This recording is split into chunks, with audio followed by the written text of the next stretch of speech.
Hello, everyone, and welcome to our late start of our live stream today. And as always, it's my fault. I mean, everybody else has done their part, so they've they've done what I asked them to do, and so it's just been me trying to trying to get through the rest of this video that we've done. Um, so I'm going to let me get this video uploaded, and I'll have to find the right spot because we stopped it last week. Well, I thought we'd gone through half of the video last week, and we hadn't. We'd only gone through about 20 minutes of the video, so um, we uh, paused it and told you that we would come back today to finish it. And as I've gone through it in the last few days, I've just been more angrier and angrier. And I'm really struggling. I had to ask everybody in our team chat, help me because I've been really. This is going to come in. I'm going to upload this to StreamYard, and then it's going to be.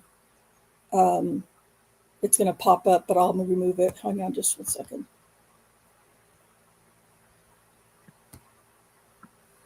Uh-oh. Oh, shoot. We lost Cherie. So anyway, and so I'm sure she'll come back. But it's just been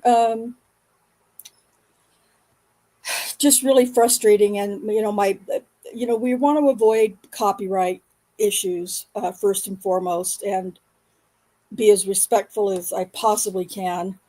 And so I've got a new feature showing here on StreamYard, and I'm not sure what it is. So we're going to try this new thing. I don't know what it means. Let me read this out loud, what we have in StreamYard. It says, comments take the stage. Live comments from viewers will appear on screen during your stream.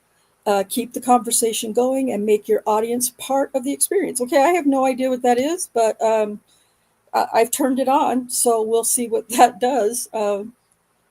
As has been my experience with StreamYard in the last year, they're constantly making changes and updates and upgrades and adding new features that, I'm just like, so that just popped up. And so we're going to try it. It's beta. I honestly don't know what beta really means. I guess it means like, if you allow the beta, then you're one of the lucky ones that gets to try out something new. Rick, does that sound about right? Yeah, it's a beta is normally a test version. Test. Right. And you can see on your screen what it does. Sheila just said something and it popped up on the screen. Yeah. Oops, I turned it off. So let's see what this says. This is from StreamYard. It says live viewer comments show up on StreamYard. This is an example. Click on a comment to show it on the screen. Well, I already do that. But this beta thing, comments on stage, we're going to see what that is. So I may have to. It just makes them show up automatically in a smaller version in the corner. Okay. Interesting. Awesome. Thank you, Rick. Really, I want to say hello to everyone in the chat. Sheila Hawkins, it's great to have you. Rick Donner is in the chat. Thank you, Rick. Louis BD, it's great to see you. It's been a long time. So you missed part one. Eventually what I'm going to do, because the video is just one long piece, so eventually what I'll do is just upload the entire video by itself, figure out how I can do that. But yeah, definitely go and watch the first one from last Sunday. If you're like any of us who know this case backward, forward, inside and out, it will likely cause some emotions. Maybe we'll see. Sheila says, I didn't make it very far into her video. I took so many notes. Then I got tied up watching the Holly Bobo case. This one is really close to home. I know. I'm really sorry. Uh, there's so many cases going on right now across the country and in Canada, actually. A couple of little kids are missing in Canada. So there's a lot of, I don't know what's wrong with my voice. It must be allergies. Missing persons or murders and things like that. So there's a lot to be following, and of course, I'm pretty tied up in the Karen Reed trial at the moment. We don't have any court until Tuesday, so yay! Oh, there's one right there. So what is that? I see one in the corner. Can you guys see that on your YouTube screens? So it says by Sheila Hawkins. So much crazy going on. Yeah, for real. Um, oh, Cherie, where'd you go, Cherie? Oh, she needs to connect her mic and stuff. Um, anyway, oh, this is really cool. Okay, so they're popping up. I don't know what you guys can see on YouTube. I'm in StreamYard Studio, so I'm not looking at the YouTube screen, but yeah, I can see them popping up now. So that's pretty cool. Um, and Raphael 707, great to have you back again. And hopefully, you're finding what we're doing, at least this last couple of weeks, you're finding it interesting. And so, um, you know, I'm glad to have you back. And little Barb is here, and always love having little Barb in the chat. And I don't know if any of you noticed or not, but I tagged. I don't use X or Twitter, whatever the heck it's called. I don't use it very very infrequently, only when I'm directed by somebody to go and check something out or whatever. Anyway, I need to do better because we do stream this to X as well as YouTube, and so I went through today and just start. I put the link to the live stream in on my Twitter post and just start tagging a bunch of people. So who are who are people that I follow and who follow me. So anyway, if you got this random "where the heck did this come from" post from me to retweet, that completely legit. Okay, maybe I'm stalling because this is really just a this is just a really awful video for me to get through, and not because it's any kind of competition or anything like that, but I think I explained last week, because of the utter, I don't even have words, misinformation that she gives. And it's very disappointing because, again, like I said last week, it's so disappointing because Annie Elise has such a gigantic following, 1.47 million followers on her YouTube. That, as far as I know, just on her YouTube account. I don't even know. I don't do Instagram. I have one, but I just don't use it. I don't do it. So, I'm sure she has huge following on Instagram as well. And so I do know that she is in Canton, Massachusetts, at last week and probably this week as well. I believe she's been getting into the courtroom of the Karen Reed trial, and I don't know if she's doing live streams about the trial or not, because quite frankly, I didn't unsubscribe to her channel. I've been subbed to her channel for a couple of years now or more. I didn't unsubscribe even though I wanted to, but I really want to give Annie Elise a legitimate, heartfelt, sincere opportunity to at least communicate with me or us or one of us, via, even if it's just via email, or if we could have a phone, anything. I would love for her to get in touch with us or me so we can talk about what my frustrations are, what our frustrations are with this video. Um, so let's see. I know that's over there in the corner. I guess I'm going to have to switch over to YouTube and see what that looks like. Sheila says, I watched some of her coverage of the Carmelo case, and she seems like she doesn't research. I haven't watched any of her coverage on the I'm assuming you're talking about Carmelo Anthony. Um, I haven't watched but really very many people. I haven't watched a lot of coverage on that at all, to be honest. I did in the beginning in the first week or so, and it's too much for me. It's too much hate and racism and whatever your beliefs or thoughts are on that case. It's just too much for me. And we're talking about young kids or young men, and it's too much. So I'm just going to kind of like laying off of all of the videos and stuff that some people are doing, and I'll just wait for a trial to come up. And I'll see how I feel about whether or not I can watch it or not at that time. Um, I'm kind of just waiting for Cherie to come back in. I'm betting she had to restart her computer. But Lewis says researching is essential. I think we need to find some time in our schedule to research and find truth, and that's what this is all about. Lewis, is it's just so frustrating because to people who don't know anything about Daniel's case or know just a very little bit of it, just, what they've seen on news and, other videos and stuff,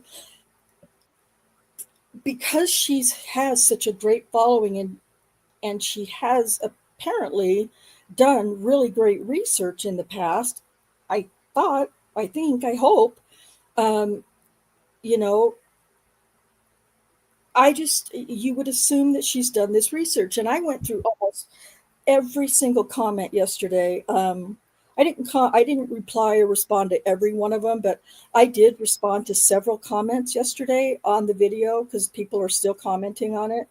And I wasn't rude or disrespectful to anybody who disagreed, but I challenged people with questions, like or people who would just say, it's obvious he's guilty. Look at all the evidence in the DNA. Well, I'm going to challenge that respectfully. I'm challenging that, right? I can't just let it go. So I have to, I spent the entire day choosing my words very carefully, you know, because what my head wants to say are inappropriate things. And I don't want to put that out publicly like that. So I did respond, and I had, several people did respond or reply to my comments and appreciated, what little bit I was sharing. I only shared, I mentioned that we have a channel, probably in almost every comment or every response I did. I didn't link the channel. I just feel weird about doing that unless I have permission. But I did have a couple of people asking me for links. Well, I only know this or this or this, and what Annie has said, and what are some links you can give me? What's some information? And so I did give holdsclawtrial.com several times. I didn't link it, I don't think, but I did, uh, recommend people watch Bates Investigates podcast, and then I said, I have over 100 or 150 videos on my channel, and we've been covering this case for over 5 years. Just things like that. But I did drop, I think, one video link from our channel, and it was somebody mentioned in great detail, almost word for word, the video that I made from Sherry Ellis, the deposition video from Sherry Ellis. It's like 8 minutes long. Somebody in the comments, suggesting to Annie Elise watch the, you have to watch this. And so as she's describing almost word for word what's in that video, I did drop that link to that individual in the comment section. Um, because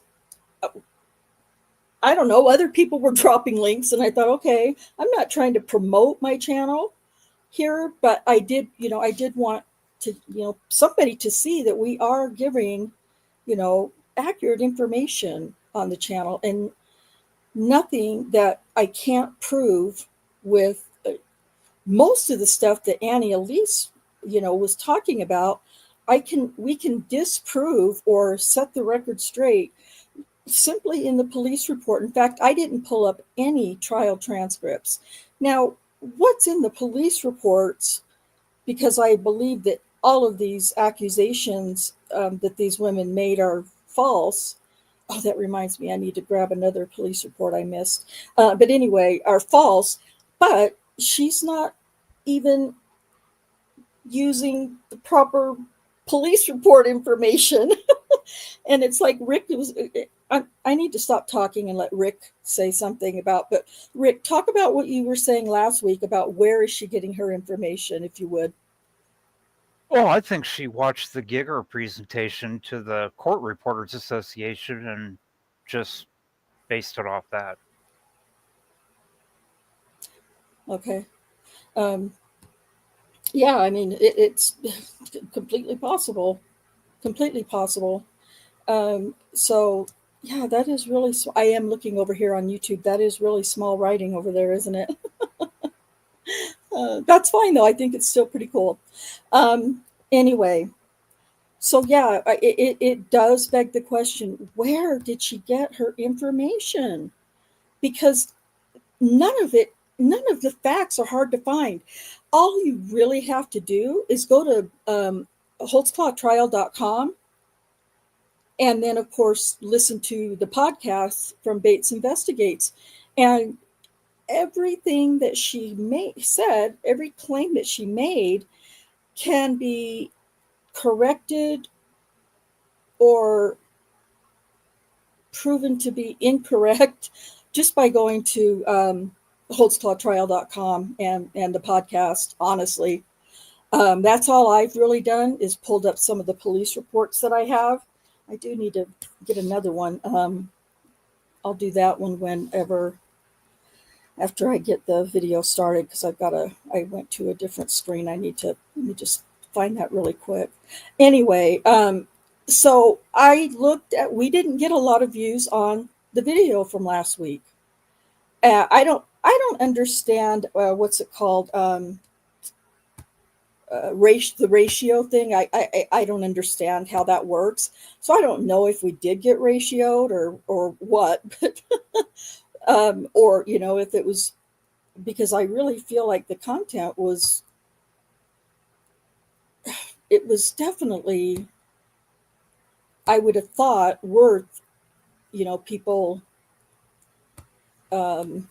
really wanting to pay attention to, um, and see, if nothing else, if anybody who is, any of her followers happen to watch, uh, you know, I wanted to see, if they could, if they had anything to say. And unfortunately, there were very few uh, comments on the video, and that's okay. I mean, I don't expect people to, spend time, you know, going to all about videos that we do, and commenting and things like that. Although I wish everybody would, just because those are the things, if I understand correctly, those are the things that make. Rick, help me, because I'm really struggling with words today. Do you know what I'm trying to say? Yeah. Probably not. Okay. Yeah. Explain why people liking and commenting and all that stuff. Explain, if you will, if you can, why that's important to Well, because a small channel like, it makes it more visible.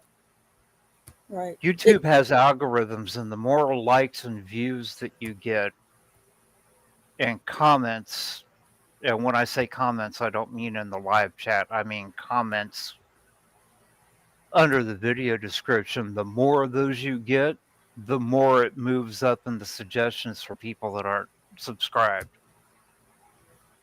Right. Okay. Yeah. Yeah. I am just a wreck today trying to make any logical comments or points. So thank you for for helping with that. So I didn't do very well at all. Okay. So I've got to close this so I can. I'm trying to. I don't know if that's going to save, but I have the whole video.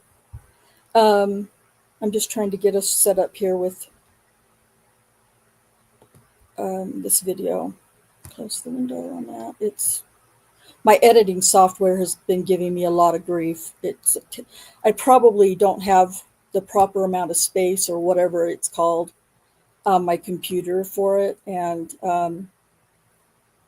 so I apologize, but it's really giving me some crap here. So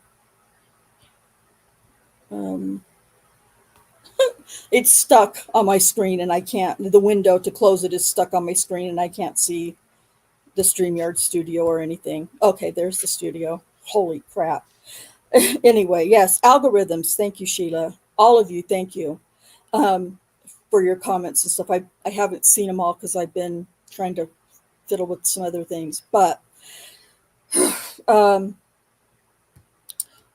going to go ahead and start this video. I have to find exactly where we left off from last week, but that won't be a big deal. But I finally had to stop. I told Rick and Cherie earlier, I finally had to stop making the little pause banners that I had been making, and you'll see them, a lot of them, especially in this second part. But I had to finally stop because every 10, 20, 30 seconds, a minute, there was something else that we needed to correct. So at some point, so I have a lot of banners and I have police reports pulled up where we'll be able to prove to you that, what something was misstated or missaid or whatever the comment might be. But at some point, I just finally just threw my hands up and said, between Rick and Cherie and I, we're going to have to just be mindful, although I don't think it's going to be a problem. We're just going to have to be mindful of where we can pause without me having the little banners in there to force me to do so. I told Rick, and I don't know if Cherie was able to hear me or not before she had to jump out, but if they have anything they want to say about something and I'm just kind of, going on through with it, I want you to stop me, pause, and so we can, comment on something that I may be missing. But anyway, what I want to do really quick before we get going too much longer,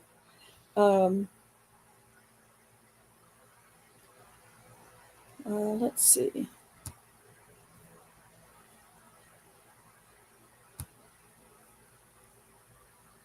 I wanted to share a little bit of love with some who may or may not be interested in the channel, but I just a few little gifted memberships there, and I know it probably seems like, what's the point? You're not doing anything for members, and it's not that I'm not trying. In fact, I almost recorded a video for members only yesterday when I was going through this, trying to edit this. I don't want to say edit, but trying to go through this Annie Elise video. I almost did a recorded members only video just to blah, just to, be bombastic or vent maybe to my members. And but I didn't. But I will. I just need to get Rick, Cherie, Jennifer, who will hopefully be able to be here later. Anybody else who has ideas of things that I can do for you guys for memberships, because you know especially if you're a vet video. Sheila says a vent video will be awesome. Well, listen, you've heard me vent some, but not very much at all. So I'll work on that. I think I can No, probably put we something edit together those this parts week. out when we record for a Boom. That's stream. true. That's true. I need to get those done too. I've actually started some like members only videos where we had to edit out some very inappropriate words or language or comments or whatever. And I need to get that. I need to get that. I need to get those done too. Maybe I can work on that this week. Uh, because here's my next plan, and this is going to be really tough. So anybody who's listening and is interested in helping, we're going to start uh, this case, Daniel's case, from the beginning. And the plan is to start with, I haven't decided yet if I'm going to start with, I need to start with Janie Liggins, but we'll kind of mesh that with Terry Morris, because as the more you learn, about the Terry Morris situation. Anyway, what's her name? Annie Elise is gonna talk about this in her fantasy video. It's a fantasy video. I don't know what else to call it. So Sheila, you're very nice. You're very, very nice, and you can see me venting. You can certainly feel me venting, I'm sure. I don't know if you guys can tell, but I'm holding back so much, so I really just need to get started. But anyway, um, we will begin this case from the beginning. The thing is that it's going to take a lot of commitment from those that have helped read in the past. Richard and Davey still want to read and still want to be a part of it. Those guys are so busy. Richard's doing minimum 6 podcasts a week right now, plus his full-time job. Plus he has a wife, who he genuinely tries to keep happy. So, um, you know, and Davy has, a baby. Well, she's almost a year, but she won't be a year I guess till October or September. But at any rate, he also has a full-time job, and he does the podcast with Richard. And so he's very busy. And so I know they want to help, but I can't. They're so busy. I don't count on, or depend on is not the right word. I just really don't feel good about even asking them to help, to be honest. Um, I believe Jennifer's available, has more availability, and I know she wants to help read. But if anybody, and Rick, of course, is helping us read. Um, but if anybody is, feels like they want to dip their toes in the sand of recording and reading and recording, transcripts and things like that, please, please, please let me know. Let us know. Let me know in the comments or in the chat. Um, uh, and let's see what we can work out, and we can, because I really don't want to be. I really want to do one show a week, or at least 3 shows a month, at least 3 Sundays a month, which I think is a better goal, because to do 4 is going to be a lot of work and commitment for everybody that's involved, but it will probably destroy my brain. So I will commit to 3 shows a month when we start this new journey of this case. But yeah, if you're interested in reading, please let us know, because we would love your help. That invitation for Davy and Richard, still 100%. Ed Scott, by the way, Scott, he's also very busy. All these men are really busy men, so they don't have the luxury of being retired like I am. So, and I recognize that. So let me know if you're. I would love. Are you kidding? Listen, I want your Southern accent, Sheila. Trust me, I want your Southern accent. We want your Southern accent, right, Rick? Absolutely. Always. Um, yeah. So anyway, um, I'm rambling. I'm gonna find the video, find the right part to start this video, and we're gonna get going. So bear with. I'm gonna turn off this just for now, even though I think it's kind of cool. I'm just gonna turn it off for now until we. There are cases Whenever you talk Okay. about seeing. Like I said, we only really got through about 20 minutes of this yesterday. Rick, question really quick. Were you able to determine? I know you were saving lives last night, but were you able to determine how much of the interrogation video was used in Annie Elise's video by any chance? If not, that's fine. I mean, I it's certain. Not as much as should have been It's okay.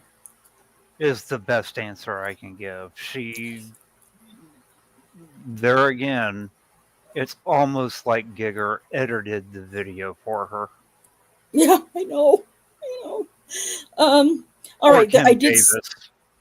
Or Kim, I thought about that. Oh, gosh. I have a, you know what I'll do? Not that it's any big deal or anything, but just because, especially for those of you who are familiar with the case and familiar with Kim Davis, I do have a really short video that I will upload for members only this week, um, about the by Kim Davis. I don't know how it popped up in my YouTube stream yesterday. It was just really random. I don't know. Maybe I anyway. I'll share. I'll do a really quick members only video about this video I found of Kim Davis yesterday. Um, but let me just hit these comments up in the chat really quick before we get started, because once we get started, I really don't. Other than when we pause, I probably won't be addressing um, comments from the chat. Yeah, I saw that your comment about the protest in Texas today. Stay safe, Sheila. Please stay safe. Under your scars, thank you so much for being here. Again, thank you for bringing this to our attention and for all of your help, and your support for Daniel. Um, we really appreciate it. Lewis says one needs to participate in the political realm, otherwise, one gives up a lot, possibly freedom. Yeah, I agree. I agree. Sheila says I had to stay away from comments. I'm assuming you mean in Annie Elise's video. Yeah, it was rough. It was. I probably tortured myself yesterday more than I should have.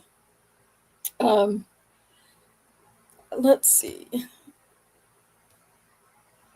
Uh, on was onward to listening to a podcaster trying to show support for an accuser but can't pronounce the accuser's name right. I know. I think we did bring that up last week. Johnny Lagans, or however she said it. Anyway, yeah, it was funny. Um, Event video, yes, I would. Let's see. Her hour-long deep dive into this case. Yeah, I know, it's crazy. And Joffrey, that's what I was really looking for. I saw you pop in, so I wanted to say hello and thank you so much for being here. I'll stop rambling in just a minute so we can get started because I know it's late for you. No Jabsky, hey, thank you so much. I know Jabsky is from. I am familiar with No Jabsky from Robert's channel, and I'm not sure about Richard and Davy, but I believe he is in also Good Logic's channel, from what I can remember. So thank you for coming and hanging out. I don't know if you know anything about this case, but you got a gift of membership. Not that it means anything at this moment, but stick around because this is a crazy case that I think you may or may not be interested in. And let's see. Okay. All right.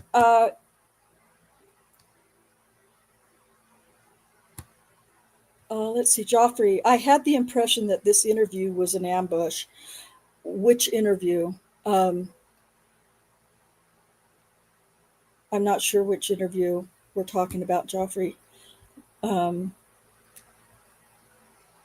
okay. Anyway, so I think we might have left off at around this part. So we're going to go ahead and get started, and we'll pause as needed or when I have a pause banner. Okay, here we go. Happens because of your age. Could she have missed? And that might have been exactly what started. It was just talking. Let me ask you this. Did you ever get a hard on while you were talking to her? Because she could have. I don't think these I got. pants don't fit the greatest, right. And if you get a hard on, I'm going to be able to tell you got a hard on. Right, and I'm pretty positive I didn't get a hard on. Didn't get a hard on when you talked to her? Well, positive. Do you still just get boners because you get boners? Yeah. You do? Yeah. Okay. So, have you ever got a boner on a call? I'm pretty sure I have. Okay. Pretty sure I have. But it's not something you would remember. I mean, I would remember if I got a hard on talking to somebody. I think we did. It's coming back to me now. I think we did cover this part of her video last week. Yes, we did. Okay. All right. Well, sorry. We had to listen to it again, but just one of the most outrageous, stupid things I've ever heard her say. And she said a lot of stupid, outrageous things, but okay. All right. Okay. Well, here we go. As a guy, that's not something. I know. So. Well, you're not 50 yet either, so happens because of your age. Could she have missed? Could you have got a hard on and she saw it and I don't think I got I don't think I got a hard on, but like I said, she was already nervous and crying and whatnot. I already told her, I'm like, hey, I want to go home. I'm done with my shift. I don't think you need to be worried about. If nothing's on board where I need to take you to jail, you're good. I'm not worried about no state driver's license. Now, my favorite part of interrogations is always, without a doubt, when the investigators ask a question that they already know the answer to.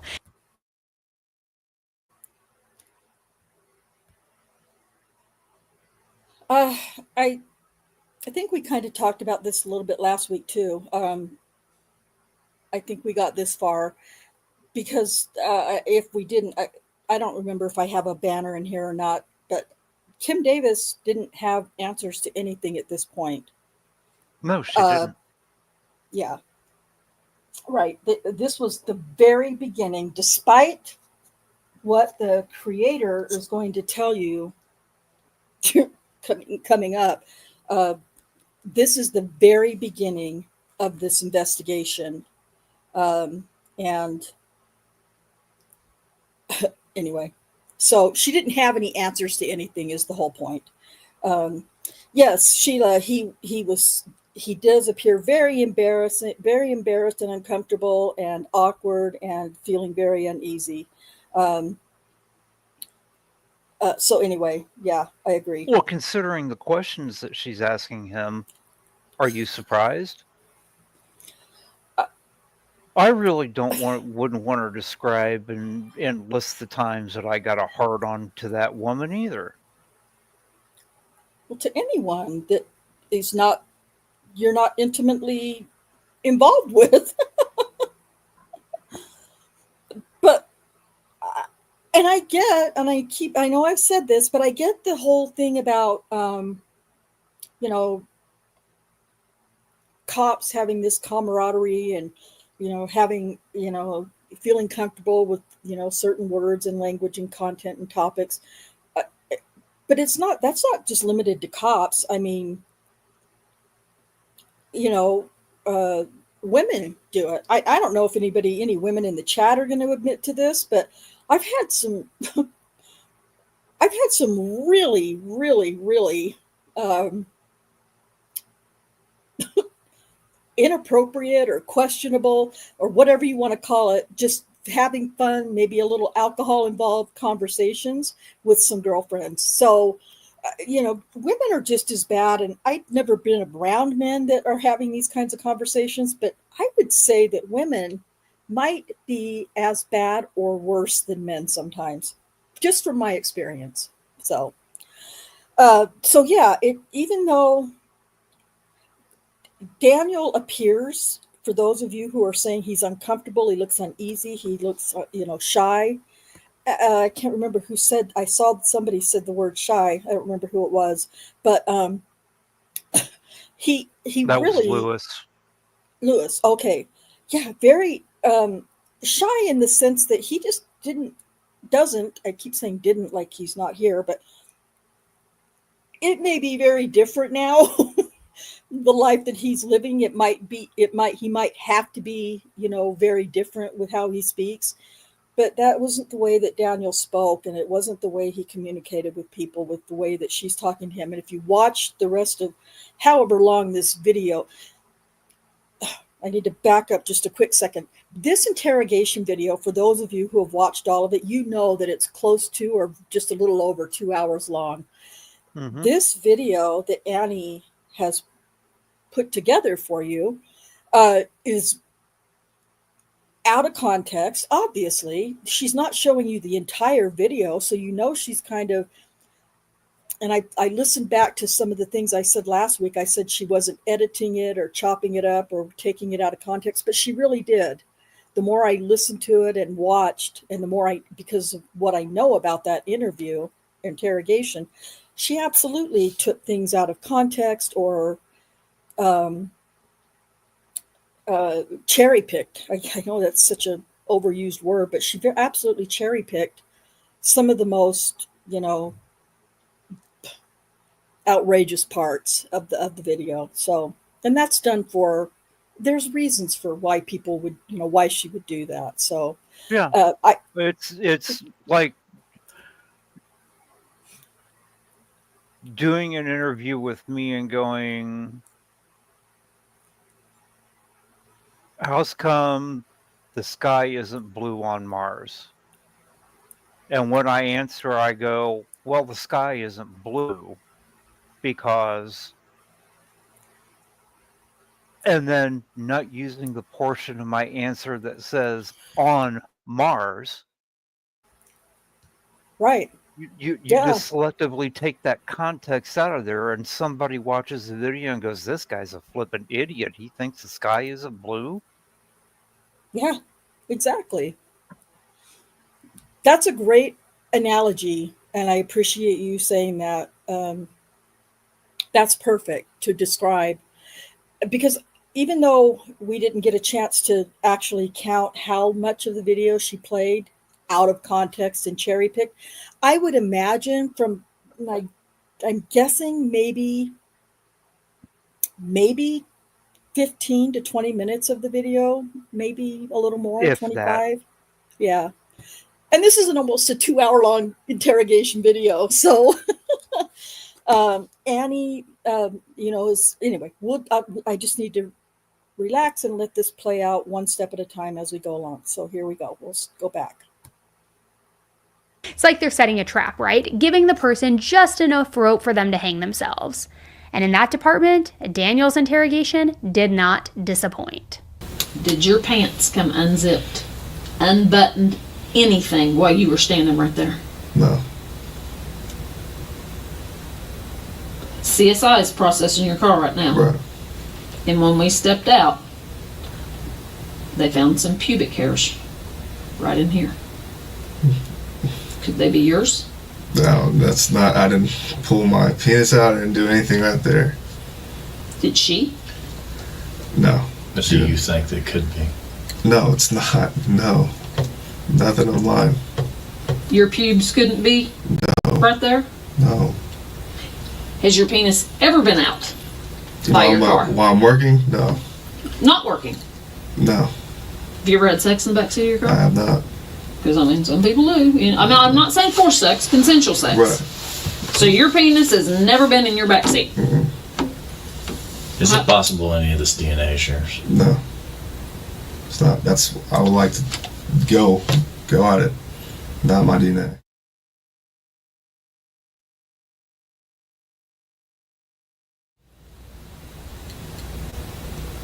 Are those pubes going to be yours? No.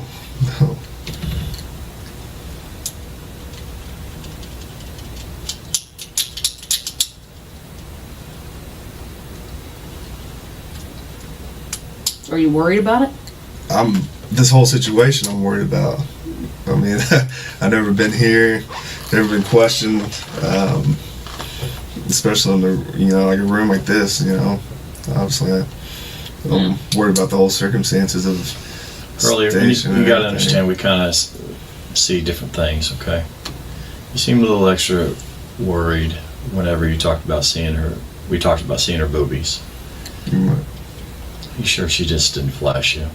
I can't. She did not. I don't want to say I can't recall, but I'm pretty positive she didn't When I flash see me. a pair of titties, She I'm gonna she see went a like pair of this, but nothing as far as I'm going like crazy looking. lifting the shirt. No. How far did she lift it? When she lifted it up first, when I patted her down, she was like right here to her stomach line. Did you see her belly? Maybe some fat roll or something. I don't know, but nothing. Right, like but I mean, was- could you see skin? Yeah, I saw skin. Yeah. Well, she's older. Were tits hanging down, and you saw the bottom of her tits? I don't know. I don't know. It's dark. I don't know. You like older women? I don't. How's your How's girlfriend? She's 25. Okay. What's the oldest lady you've slept with? Maybe 29. You ever slept with a black woman? I have. In high school, I have. Okay. Do you have a race that you prefer? I don't. So the longer he talked, the more he contradicted himself, right? He said that he No, had he his didn't. flashlight on, that he was pointing right at her chest, but didn't. Go ahead, Rick. No, he did not say that. Right. Yeah. No, he didn't. I also have, so in Janie Ligon's police report, they included this interrogation video transcript. So that's why, I mean, I have that pulled up as well, but he didn't say that. And I'm glad that you said that, Rick, before my little banner even popped up, because he did not say that. No, he absolutely did not say that. Right. Yeah. So, yes, Lewis, this is the same investigator, detective, whatever you want to call her, from Oklahoma. This is all still the same case that we usually always talk about. So yeah, I mean, I can let me just see if I can find this exact part. I don't want to spend a ton of time on the interrogation part, but I should have. Shame on me for not making separate, I don't know, PDFs or whatever you want to, so that I could just show, whip these up and show them to you, but I didn't. Anyway,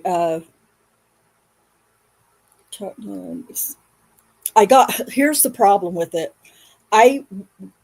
Going through it, trying to find all the parts to refute, what Ms. Elise says about the interrogation video.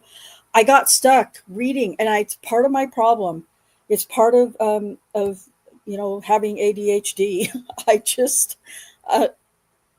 I got stuck reading stuff, and I didn't look for all the definite details. But I don't know how to. Well, first of all, you can find this at holtzclawtrial.com. Just go to the Janie Ligon's story, and I believe Brian Bates has the entire police report uploaded. If not, we definitely will have it, if I don't already have it, in the Discord. And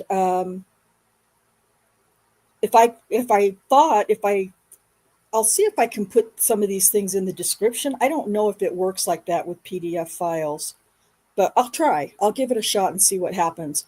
I'll work on that after we're done here today so that you can go back and read those things for yourself, because I got distracted and didn't find the exact spot. But he did not say that he was pointing it right at her chest. So, I mean, we could even just, go back just a couple of seconds and prove that he did not say that. So, or you can rewatch the video later and go back and prove to yourself that he did not say that.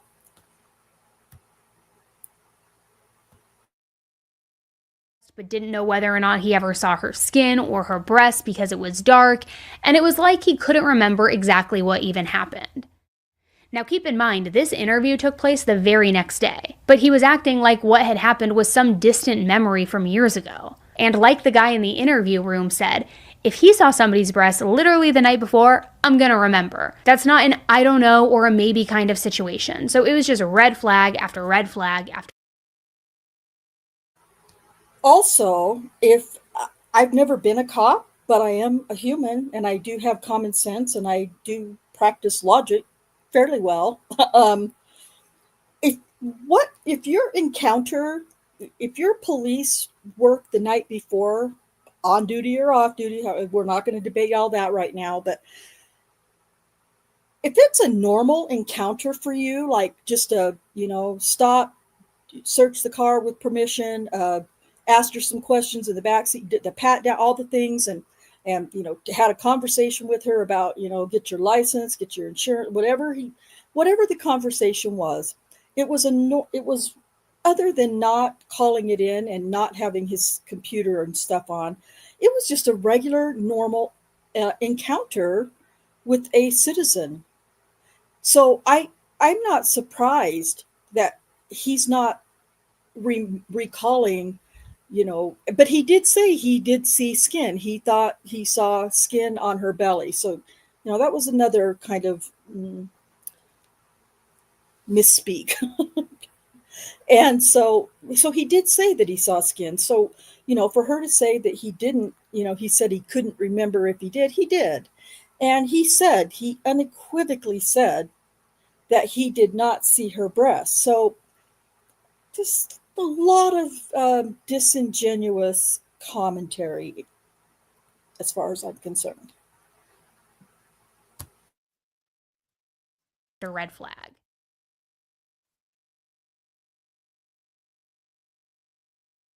Now, there was one point toward the end of the interview that I believe was what made this whole story just crash and burn, though it was pretty much already catching fire from the very start. But by this point in the interview, they've already laid out everything for him. They've got to test his car, the pants he's wearing, since they were the same ones from the night before, everything. And if nothing sexual had happened, there should be no evidence of that, right?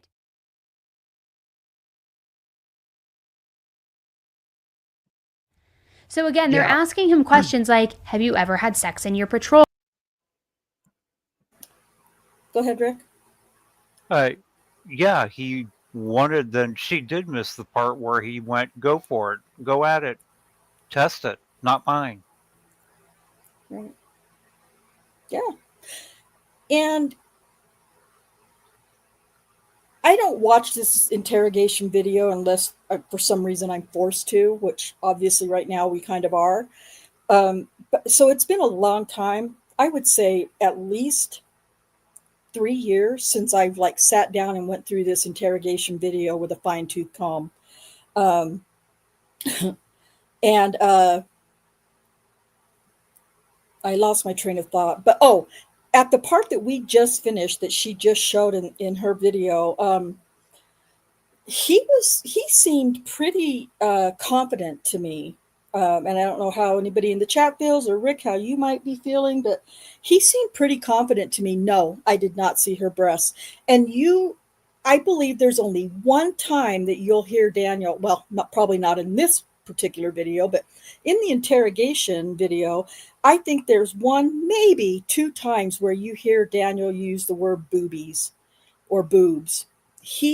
No matter how these investigators phrase these body parts to him, he uses like appropriate words of anatomy, for somebody who's a professional. But I digress. Uh,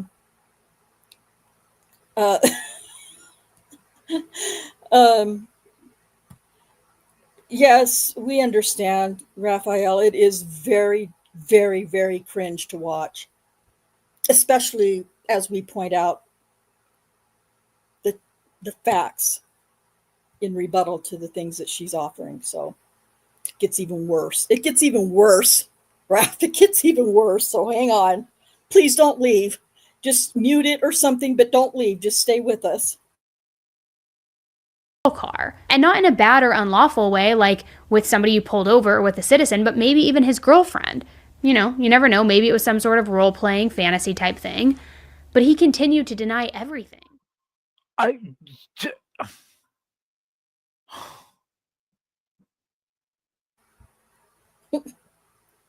It's so hard. This is the hardest thing I think I've ever done. Even suggest such a thing?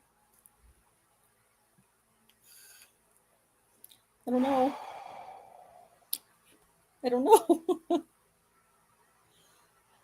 We've been well, Rick has just newly joined us in the last several months, which I'm so grateful for.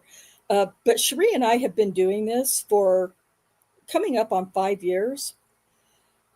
There's been a lot of hard work that we've put into, research and everything about, for this case, because we want to make sure everything we're showing and presenting is factual. I'm not going to show it if I don't have, facts to back us up. But I'm trying to think of a more difficult video that we've had to make. I can't think of one, you guys. This is so difficult to get through. It's painful, and the more it goes on, the more you can understand why I'm having to really reach out to my good friends and ask them to help me with my verbiage, because I am angry. I'm not, like I said, I'm not competing with anybody. I can't possibly compete with Annie Elise's, following. I'm not trying to. I'm just angry because somebody who has the good fortune to have such a huge following. She's got like 3 different channels, or at least 2, and she is well regarded in the true crime world. And I shared a video this afternoon or earlier today with those of us on the team that in our group chat.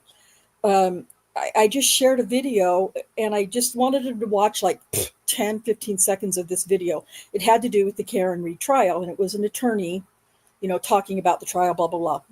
Not the point. As he's like showing video on his own live stream about, who's there at the trial, and, the attorney, the defense attorneys, and Karen Read, and, all of her supporters, and blah, blah, blah. And at some point, somebody who I'm not familiar with, because I'm not into this part of the trial, but somebody called the Glairer or something, who I guess somebody big in the podcast or whatever world, came into screen. And then right after that, Annie Elise came into screen. Like I mentioned, she's in Canton. And the attorney on this video was like, "Oh, there's Annie Elise. Annie, she's so great. I love her. She's one of my favorite. She does such great work." And a month ago, I would have agreed with him, like, "Oh, there's Annie Elise." This one video that she has put out has really, really changed my thoughts and opinion. I can't help it. It's like somebody can be, truthful to me, honest, loyal, all the things that we all hope for in relationships, of any kind, for years and years and years. They can be loyal and honest and truthful and committed to me. But if you tell a lie or betray me in some way, that completely undoes. Maybe that's unfair of me, but that completely undoes my regard for that person. I can't help that. Most of the time, I will come back around in my own time, and I may or may not reach out to a person who I feel has, you know, wronged me in some way, just because I want to be able to move on with my life and not hang on to things. But I have no relationship with Annie Elise, none whatsoever, other than I used to regard her as a really good researcher and podcaster, or whatever, YouTuber. I can't anymore. This one video has ruined that for me where she's concerned. But anyway, Raph, says you used to watch the Glare. I don't know. Oh, you saw her in the audience. I didn't see her. I didn't see her in the courtroom. Um, uh, but but I did see this video and they don't really show very much from the news feeds, whatever, and that's fine. But anyway, and I have no idea who the Glarer is either, but I know he's really popular. So, so anyway, yes, absolutely, Sheila. So it's not just me, right? Lies are a deal breaker. Yeah, I agree. I agree. And listen, I'm just going to put this out there. I know there are people out there who believe that I am a horrible person, that I am a liar, that I am a horrible friend, that I'm all these things. I know that there are people who feel that way about me. It's sad that that's how they feel, because I'm not a horrible person. I'm an honest person to the point where sometimes that's what gets me in trouble with people is I don't usually hold back when I have an opinion or a thought, or especially if I feel like things have gone south somehow. Anyway, here we go. That's all beside the point. Here we go. Even outside of work, completely consensual, he claimed that no, he never had sex inside his patrol car. So then they ask him, well, if we test your pants and it comes back that there are traces of semen on them, what would be the reason for that? And this clearly rattled him a little bit. No, it didn't. Not only that, I could be wrong, because like I said, it's been a long time since I've really sat down and listened to this interrogation video, but I don't remember them asking Daniel about semen on his pants. I don't remember that. I could be wrong. I don't remember it though. I don't think they specifically asked him, well, if we get this this test back and it shows that there's sperm on your uniform pants, how are you going to explain that? Well, I'm not a guy, Rick, obviously, men in the chat, but I did raise 5 boys, and I did have to do a lot of I don't know how to say it without, I had to wash a lot of sheets. I'll just leave it at that. Yeah, we get it. So, is it really going to be strange if they did find his semen on his pants? Rick, tell me, or guys in the chat, is that illogical for me to think that it's possible that if there was his semen in his pants, would that mean that he had sexually assaulted somebody? Not necessarily. It leaks out. Yes. Oh, sorry. I'm yelling. I'm so sorry. Yes. I don't think it's unusual either. It leaks out. Absolutely. So, I agree. I don't think it's unusual. Sheila says, my husband says leakage. Yeah, leakage, drips, drops, pre-con, whatever you want to call it. Sorry, YouTube already knows that this is the content of this channel, so hopefully there's not going to be any. But yeah, it's not unusual. So we haven't even got to the worst part. We want to hear how these questions rattle Daniel and what see how that works. Here we go. Because for the first time, Daniel actually starts to veer off from his usual script of deny, deny, deny. Instead, he says something along the lines of, well, hypothetically, if that test came back positive, there's a perfectly good explanation, and it had nothing to do with assaulting that woman.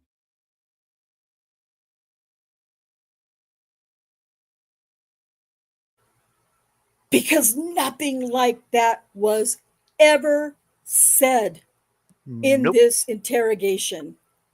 Again, I'm going to find a way to provide this police report to you so that you can read this interrogation, or you can use that transcript to go back and rewatch this interrogation video for yourself. Daniel Holtzclaw never said anything like that in this interrogation. No, he did not. And you know how I can tell how upset Rhonda was at this point? Look how she spelled difficult. Yeah, I'm telling you. Thank you. She was pounding that keyboard. Yes.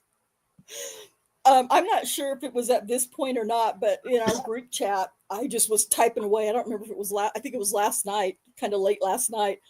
I'm like, I was so angry. So I don't know if anybody's familiar with Discord, but you can use these little sticker things that they have in Discord, little characters that Giphy type animated characters, tons of them. I was using all of the ones yesterday in our group chat that express anger because I was so angry. And I think it was probably at this point when I was like, I can't, I'm done. This is somebody hold me back. I was so angry. Yeah. This spelling, that's a big deal to me because I'm usually very, very careful about my spelling. So thanks for pointing that out to me, Rick. Appreciate it. You're welcome. No, I do appreciate it though. Anyway, let's see.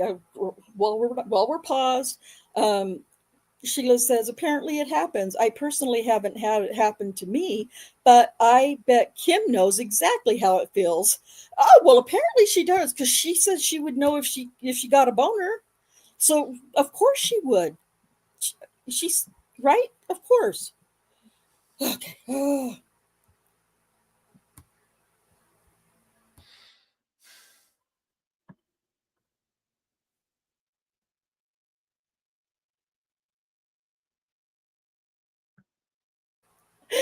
Yeah, this was definitely the part where I sent all my anger emojis. Even if, yeah, it might look a little bit sketchy. And then he launches into this pretty graphic story about how the night before he got home and apparently was so overcome with lust that he didn't even change out of his uniform before trying to have sex with his girlfriend, Carrie. No, he did not.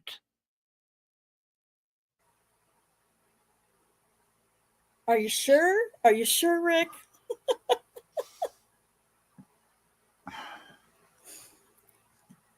This is why I'm on the verge of, I'm like not quite to the fence yet of outrage, but I'm getting there very, very quickly. Very quickly. Okay. That didn't happen.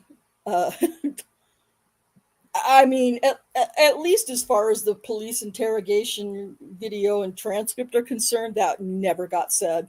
I've never heard that ever in. Nope. Okay. Ay, ay, ay. Sheila, why are you going to be nice?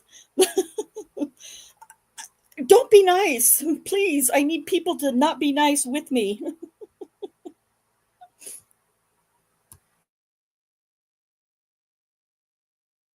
And I say trying because, according to him, Carrie had already been asleep for hours. He got into bed, started feeling her up, which eventually woke her up, and then he says he kept trying to initiate things, but she told him that she wasn't in the mood, that she wanted to go back to sleep. So, no actual sex happened that night. And it seems like the kind of story you could easily confirm, right? Well, not exactly. Okay. Who all was home when you got home? My girlfriend, Carrie Hunt. You live with anybody else? No, no. Is she a policeman? No, she's not. Carrie Hunt? Carrie Hunt. What's her number? Can you go through my phone? Yeah.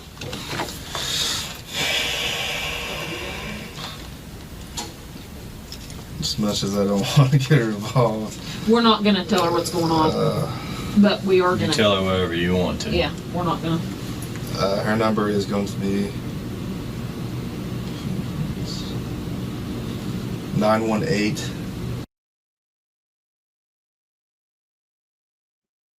Does she work? Are we gonna? If we She call? does work. Does she works work now? at normal 8 to 5 hours, Monday through Friday. Where does she work? At Crest and Oil Memorial and MacArthur area. Around there. You created some more work. We were fixing to go. I just talked to Carrie. Okay. She said she was asleep when you got home, and you did not try to have sex, and you did not have sex. They try to have sex. She said you didn't. And I asked her, could you have been asleep? And you had kind of, no. And she said no. You did not try to have sex. As much as I don't want to involve her, I tried to have sex with her and she was asleep.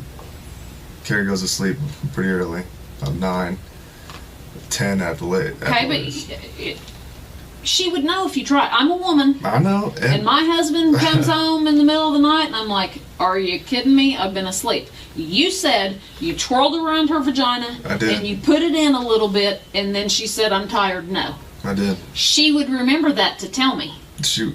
Maybe. She said you did not try to have sex. Some strange woman calls you up from your husband's police department and starts asking about your sex life? Yeah. Now, was this phone call recorded? Because how do we know she actually said that? We don't. Because I don't trust a word that Kim Davis says. Yeah, I don't either. I'm just trying to find back to. It's hard to do this without. Well, so yeah, so in full context of this entire interrogation video, Kim Davis, and I think we actually get to hear most of them in this next little bit, but she makes these comments like all women are like her. I'm not going to get personal, but that's why I said in this little banner, little note, let's face it, Detective Davis, not all women are like you. Because she's going to say some other things that I'm just like, who the hell do you think you are? This meshes, this whole Annie Elise video is like double anger for me when I have to watch some of these things in this interrogation video. So it's just been really difficult to, remember what we're actually doing here. Because then I just get reminded all over again about the stupidity of this entire interrogation and Kim Davis's vile words that come out of her mouth. But there's going to be more coming up. But yeah, the way she generalizes, I think that's the word I want to use. The way she generalizes women and what women would want or like or appreciate or all those things is really, again, disingenuous, but almost kind of, to me, a little disturbing. So let's I've often wondered whether her husband is tied up in a back room of their house. Who knows? I don't know. Could be. Could be. Oh, geez. Yeah. And she has a son. Um, again, I'm going to make a little short members only video about Kim Davis later, but she does have one child, a son. So I believe during the time that this was all going on, he was still under the age of 18. But anyway, doesn't matter. I don't trust or like or anything this woman. She does not give me any confidence or faith or hope or trust that she is a good person. Yeah, I'm talking about Kim Davis. Comes home in the middle of the night, and I'm like, are you kidding me? I've been asleep. You said you twirled around her vagina, I did. and you put it in a little bit, and then she said, I'm tired. No. I did. She would remember that to tell me. Shoot. Maybe. She said you did not try to have sex. I put that on the screen so I wouldn't have to pause, but I can't help it. There is no way that these detectives can honestly believe for 1 second that some strange woman who's identifying herself as a detective or a sex crimes detective or however she claims she introduced herself, there's no way I would answer those questions from somebody I've never heard of over the telephone about mine and my boyfriend's personal, intimate sex life. Ladies in the chat, even men in the chat, is it strange to you that Carrie, his girlfriend, may not have given truthful or honest answers because she's so shocked, first of all, by these crazy questions by some rando on the phone? I would never respond well to questions like that on the telephone from someone I've never heard of. Refresh my memory. What time did this interrogation take place? Well, he got to work at 4 p.m. and so they pretty much called him in right away. I would say probably start. I mean, it's in the report. I could look at it in the police report, but I would imagine it probably started around 4:30, maybe on the outside. So yeah. Okay. Here we go.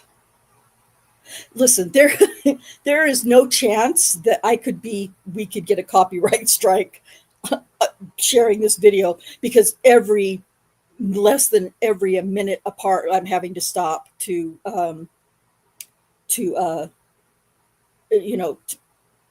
talk about the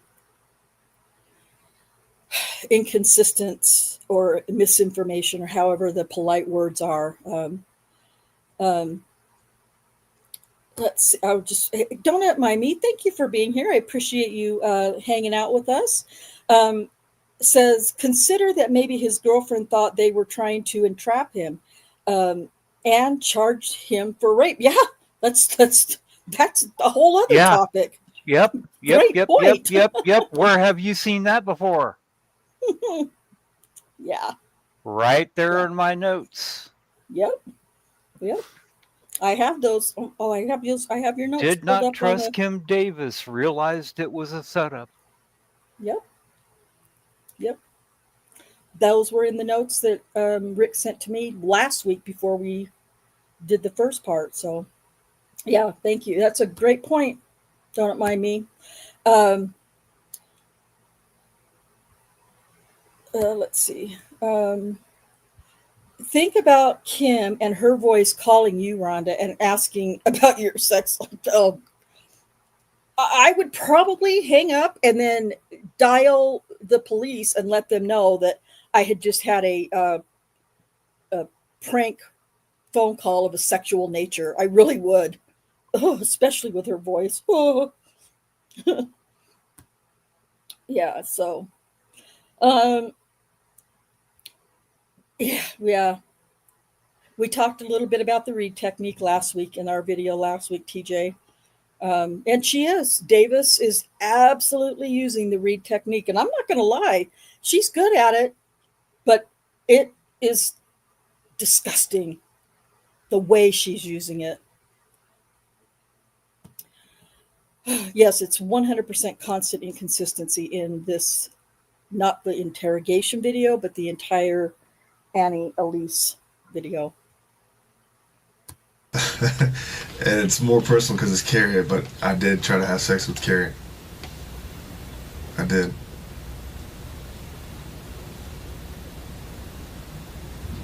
I don't know what to say. I mean, because it just looks like I just caught you in a lie, and now I don't know what to believe.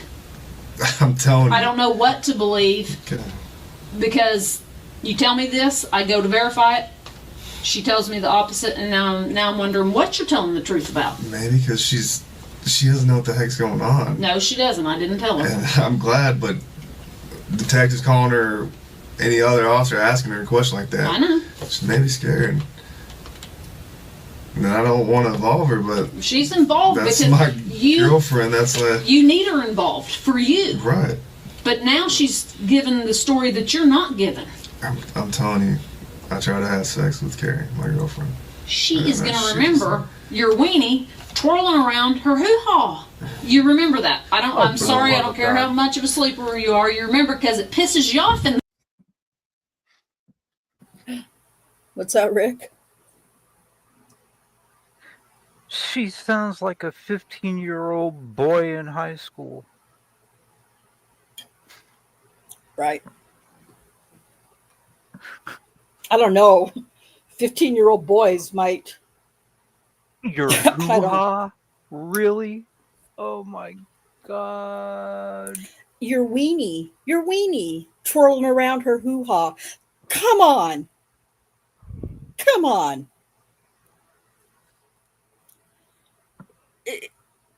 Again, this is just the interrogation video. This isn't about Annie What's Elise's scary is this words, woman is a sex crimes detective. Yeah. I hope she doesn't talk to victims using those words. Well, she does. Rick, think about it. If you think back to some of the interrogation videos, I know. Rosetta Great, for instance, she uses maybe not those kinds of words and phrases, but she has no problem, saying the words, and that's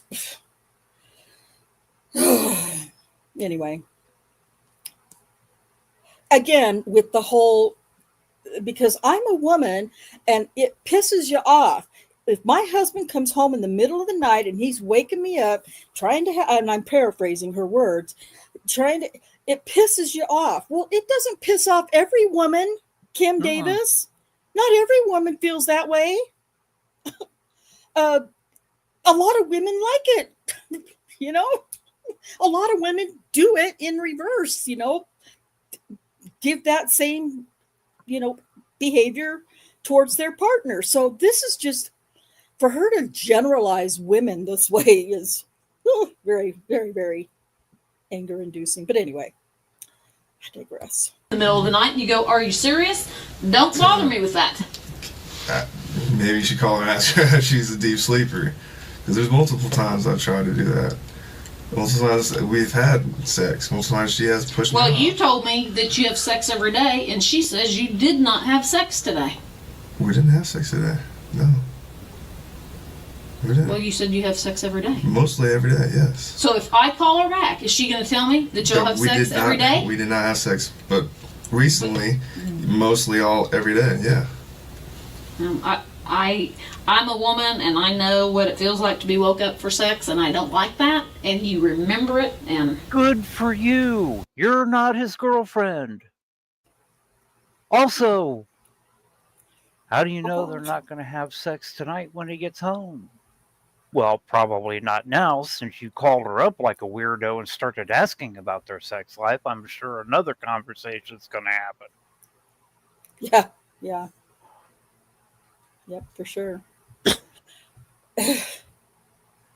again, this interrogation video is not the point, but because Annie Elise is using it in her video of it, misinformation, then unfortunately we have to listen to it, and I have no choice but to respond to all of this vile stupidity from her. Okay, here we go. But yeah, again, and don't like being woke up in the middle of the night and it pisses you off, and are you kidding? Blah blah blah blah blah. Well, you're crazy. And I don't believe you. I'm telling you the truth. I'm sorry. I tried to have sex with my girlfriend. I did. Oh, you're a dude. Does your wife get pissed off if you try to wake her up in the middle of the night? She had white thong on and a t-shirt. And okay, you talk to him. I'm gonna go call her again. Okay. Because right now, I don't believe it. Hey, the pants. You want me to bring him in? Yeah. Again, this was just the night prior, which I could see if they asked Carrie about a random night maybe 5 months ago. Sure, maybe that would be pretty hard to remember. But like the interviewing officer said, she would remember whether or not he tried to have sex with her 12 hours earlier. I mean, there's no way around it. Half asleep or not, she would know. But after this interview was finished, Daniel was free to go. Miss Elise, shame on you for falling into that mindless, illogical, disingenuous, vile garbage that came from Kim Davis's mouth. You're a woman. Rick, I'm going to start. It's so offensive. It's so offensive that this person presenting this information, who I know is an adult woman, and I believe she's in a relationship, married or a partner or whatever, to agree with Kim Davis on this is really, really sad. And some of the comments yesterday that I was going through and responding to, people would be like, there were so many people in these comments going crazy how he regularly sexually assaults his girlfriend at night when she's sleeping. There is absolutely no evidence or statement of that.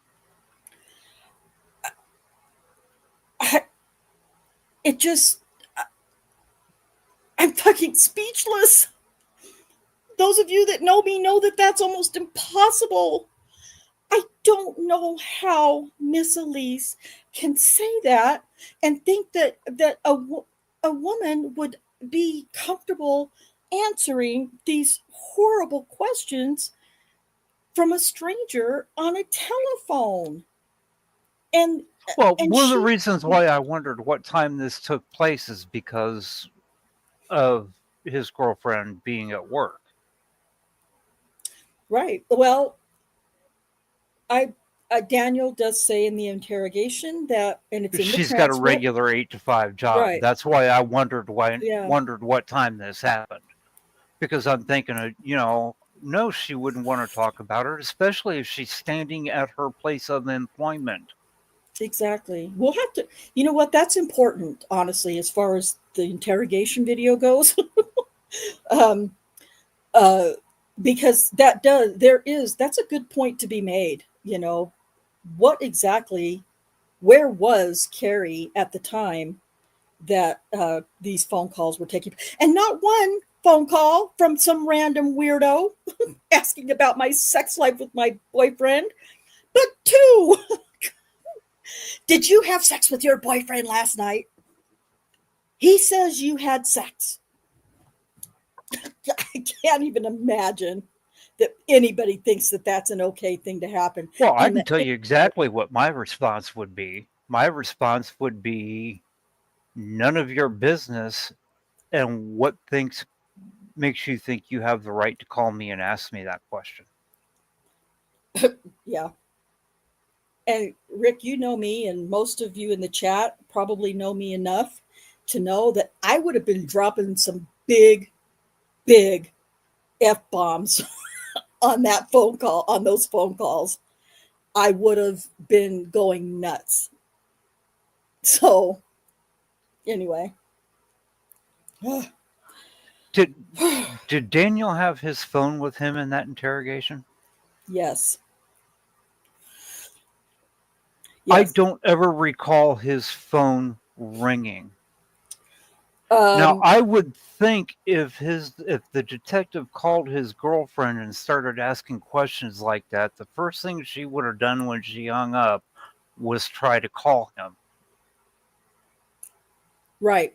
But I don't Um, remember his phone ever ringing.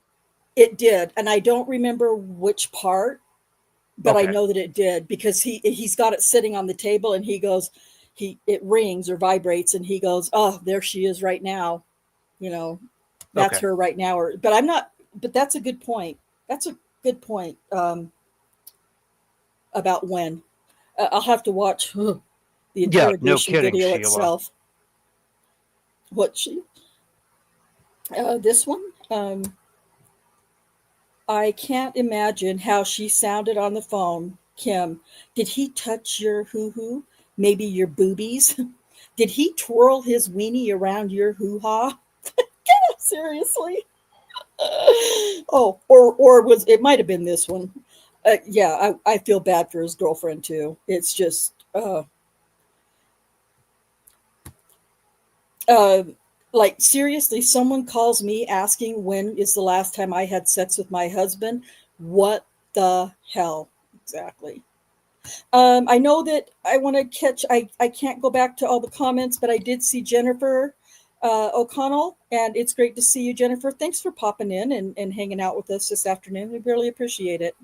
Um, I want to catch some of Donut's comments. If people, it's people who buy into this new definition of consent where a woman can even remove, it post act. I'm sure different people have different ways of going about their business. Yeah. And people most likely have different feelings about discussing those things with total strangers on the fucking phone. Okay.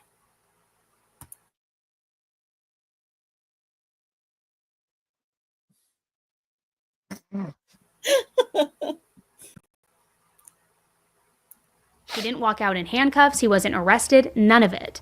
The only punishment he faced, at that time at least, was that he was put on administrative leave.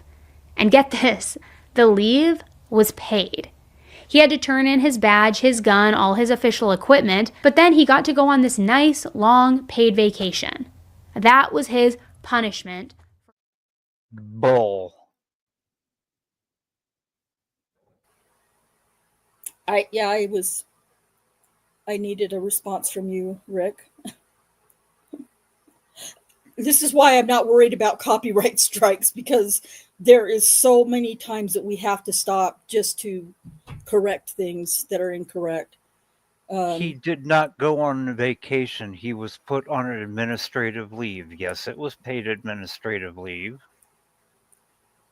Because it is policy to be put on paid administrative leave until the investigation occurs and a decision is made as to whether it's valid or not.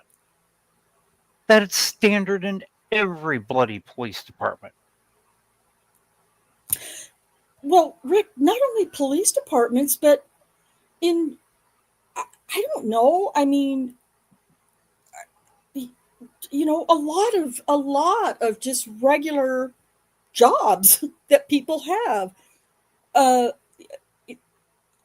I worked in, well, I had like every position, almost literally every position at Walmart in the 15 years I worked there.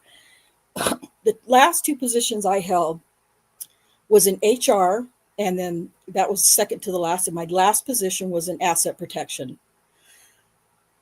In both cases, in fact, it was because of something that I caught as an HR associate. that actually got me promoted to the position of asset protection, which is a story, and I'm not gonna bother everybody with it. But the point is that I caught some time theft going on from, believe it or not, one of the other asset protection associates. I know, weird, right? But anyway, That I doesn't caught surprise on to me. it. I know. Well, yeah, they're the ones that are. Yeah, I mean, a lot of the people. My point is that individual was. I brought that to the attention of the store manager and the asset protection manager and all that stuff. And while they investigated that associate, guess what? She was put on paid leave until the Yeah. investigation was complete. Yes. So that was at Walmart. So for her to act like this was and there were some comments on her video that some people were making, they were so pissed off. Why do cops think that they always get to go on, have paid administrative leave whenever they're accused of, until an individual is charged with the crime after the thorough investigation? You can't take somebody's pay away. You can stop them from working while you investigate the accusations, but you can't take away their pay for it. And it has nothing to do with the FOP, like I commented to one person yesterday, and it has nothing to do with police power. It has nothing to do with any of that. It's a pretty much, I don't want to say common, but not unusual thing to happen when an employer is investigating a potential crime of one of their employees. So, um, let's see. Sheila said this is where she stopped. She couldn't go on any more than that. So Donna, I don't know why I keep saying donut, but this is not. Yeah, you would think that he's being accused of lying about having sex with his girlfriend, right? That's what it sounds like. But no, they're investigating a potential sexual assault by this cop that had allegedly occurred the night before when he was on after his shift was over. But yeah, the way that Kim Davis is responding to his girlfriend not being comfortable answering those disgusting questions, you would think that he's being accused of lying about having sex with his girlfriend the night before and that it's some sort of crime. Because that's the way Kim Davis is making it sound. Oh, absolutely. And her assertion is like, well, you have to be lying because I don't believe it. Right. It's like her looking at me and going, how tall are you? I'm 5'10". Well, I don't believe it. I think you're lying. You're not 5'10". Okay, do you have my medical records to see what my height is measured at? No, you don't. I don't care whether you believe it or not. Just because you don't believe it doesn't mean it's not the truth. Right, exactly. So, yeah, there are a lot of angles to it. And as far as I think any job, any employment with a union, yeah, you're going to have. I mean, that has to be that's a tightrope, that employers are walking on, because as soon as you accuse somebody or, investigate somebody for a crime and then put them on leave without pay, there's going to be some pretty serious union argument going on. So yeah, uh, whatever the words are that they use, binding arbitration or whatever, it's all Greek to me. I Well, don't know yeah, anything about unions other than that. TJ, that's why I wondered earlier whether that phone call with the girlfriend was recorded. Right. That's exactly why I wondered if it was recorded. Because To the my only person we have to say what was said on that phone call is Kim Davis. And I trust her about as far as I can throw Mount Vesuvius. Yeah. I, to my knowledge, it wasn't recorded, but I don't have any proof of that. But I also don't know that his girlfriend ever said that the phone calls didn't take place, if that makes sense. So I don't have any proof of that either. But anyway, but yeah, there's just no way. Jennifer O'Connell, great to see you. So happy to have you here. I would be screaming if some random person called me up and started asking questions about my bedroom life. Of course. Of course. The call, yes, absolutely. The call should have been recorded, but she doesn't know how to use any techno. She's not very techno. Yes, Sheila. Yes. Oh my gosh. I love you for saying that. And TJ has a story. He has unfortunate experience with Kim Davis. So he says, I was almost a victim of hers. I know her MO. Yeah. TJ is the one who knows. And, back to this really quick, Sheila.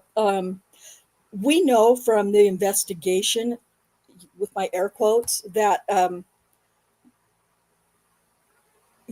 not all of these interviews with all of these accusers were even recorded.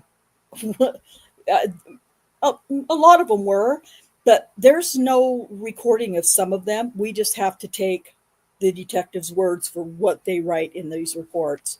And Rocky is the worst at it. I'll just tell you that much right off the top. Um, uh, Cops have been known to lie to, of course, as in claiming the other guy just ratted you. Of course, I have no doubt about that. I agree 100%. There are dirty cops, good cops, just like there are good and dirty and bad and good in every job, every job. So I right, document or it didn't happen. I've had several jobs where if I didn't document everything in a whatever the situation was, it didn't happen. You know how people like to kind of throw out there jokingly, I think, pictures or it didn't happen. Well, literally, document, notes, recordings, or it didn't happen. That's legitimate.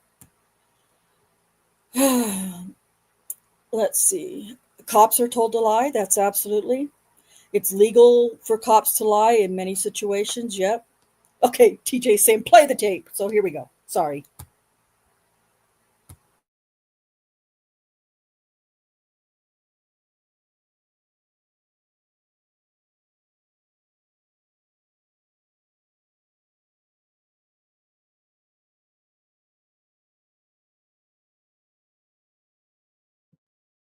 That was his punishment for assaulting Janny. And here's where it gets even more frustrating. Not only did it seem like the police were basically, rewarding Daniel for this attack, but also this wasn't even the first time that someone had accused Daniel of doing something like this.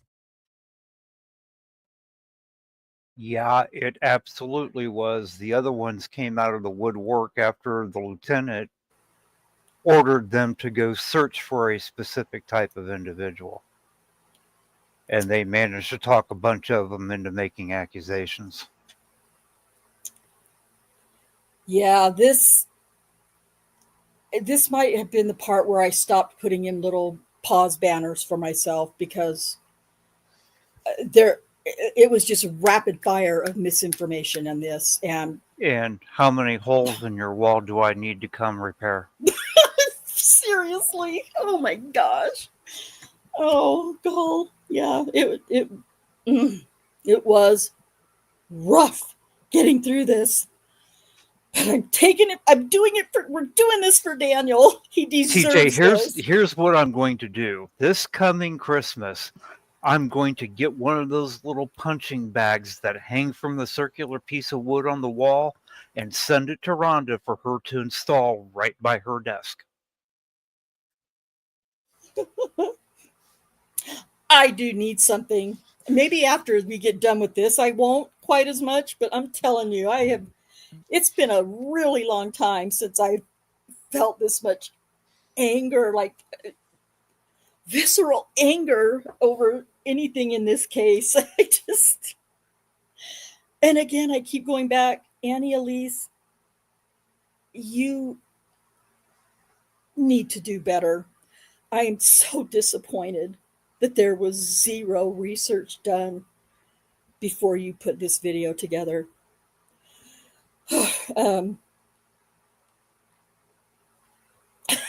Sheila, I know we all need each other. I'm so glad I waited to finish this with support. I know, girl. I get it. I'm really so. Listen, I always ramble. Y'all know that about me. I'm always going off track. Whatever. That's normal for me. But I'm telling you what, I need so much emotional support right now from you guys. Oh, don't mind me. It's worse than that. When Kim Davis and this other idiot detective went and contacted the women that Daniel had been in contact with on duty, they flat out told them, we got a tip that you had been sexually assaulted by an officer. And in some cases, they even told them, we know who it is. We just need your help to keep him from doing it again. Yeah. No proof that he had done any of these things at all. Nope. One of his so-called victims described the cop that assaulted her as a short black cop with skin darker than hers.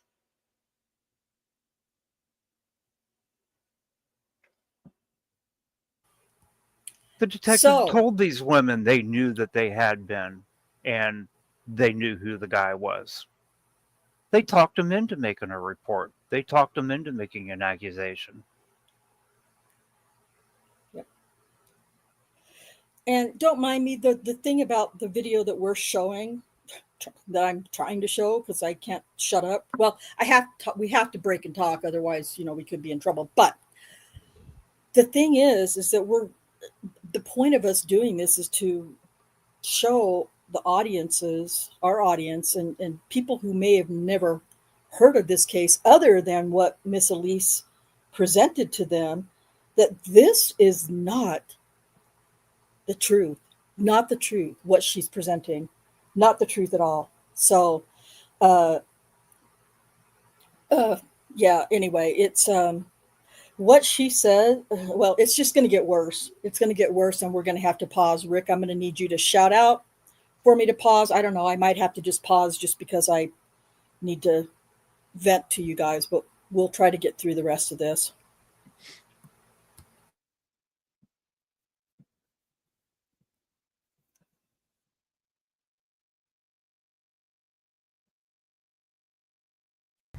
At the time of Jannie's assault, he was already under investigation for another sexual allegation. Not true. Wasn't.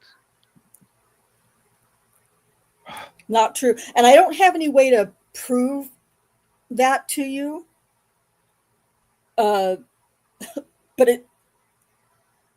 I don't know how we could prove that negative, Rick. I don't know how you can't prove a negative. Prove it.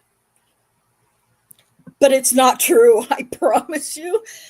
Based on police reports and all that stuff, and something that I will show you when we're done with the video here, it just isn't true. It's absolutely not true that he was being investigated at all before June 18th, 2014. Nope. His name hadn't even come up in what's about to be mentioned, the Terry Morris case, yet. Here we go.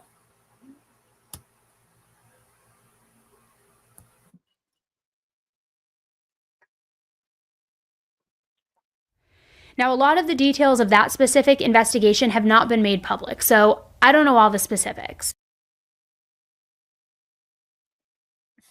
Yeah, exactly. Don't mind me. If he was already being But I do know investigated for something like that, he would already have been put on administrative leave. Well, Miss Elise is going to attack your logical, realistic comment. Don't mind me. Just buckle in and get ready for it because she's going to fix that for you. Uh-huh. that the investigation began on or before May 8th, 2014, which, by the way, was a few weeks before Janny's assault. And get this, he wasn't just being investigated for one other attack on one other woman. No. Multiple women had come forward, all either describing Daniel to a complete T, if not outright. Rick, how are we going to get through this? How are we going to get through this? Every one of those women that was involved in the case was contacted after Janie Liggins. Because the detectives were told to go search for them. There had not been multiple reports before that.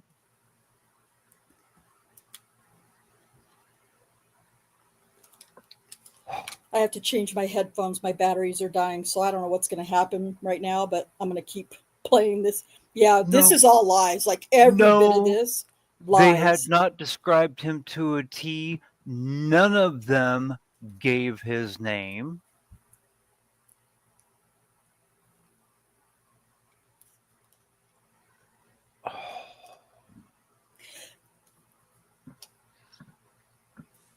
Yeah, this is difficult. It's Rick, I can see your forehead and your face turning red. You guys, I almost, for the very first time since the first night I went live on my channel, I almost was going to be me. I was going to show my face because I wanted everybody to see my I wanted everybody to see my face with all of this. I'm gonna try to change these headphones out while we continue playing. Naming him as their attacker.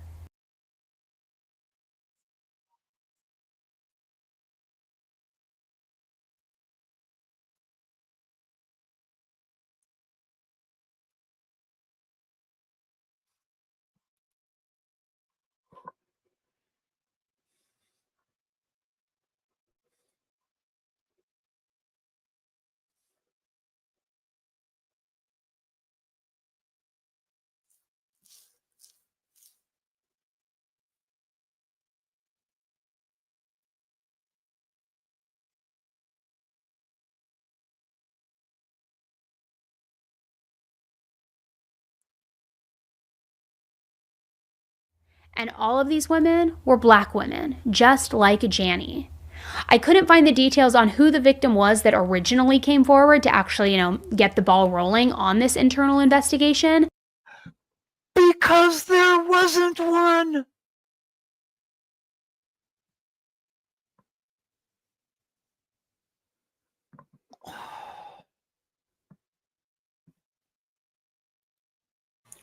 Sorry, I just reconnected my other headphones. What did you say, Rick? I didn't get to hear you. I said, because there wasn't one. There's a reason you can't find the name of the person who originally came forward to get the ball rolling before her. Because there wasn't one. Right, exactly. Yeah, it's true.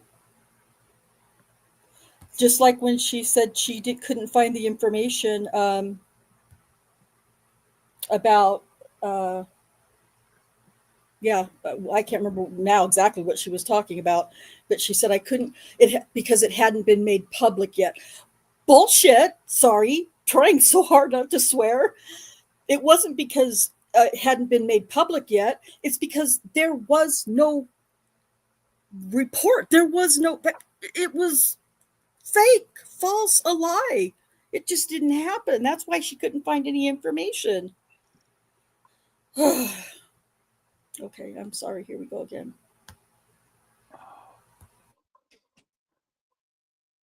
But the main thing is that even while they were investigating Daniel for all of these assaults, they allowed him to continue working. Now, I know that being able to continue working as a police officer while being investigated. No, they didn't.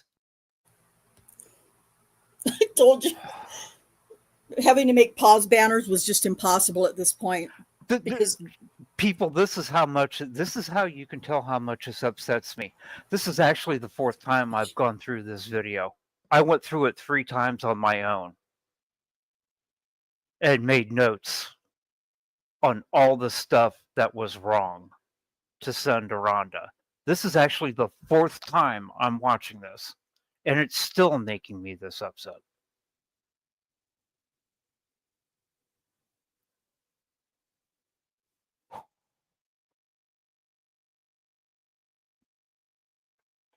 I was muted, sorry. Yeah, it's so much. TJ says she triggers Rick like Kim does me. Yeah, well, yeah.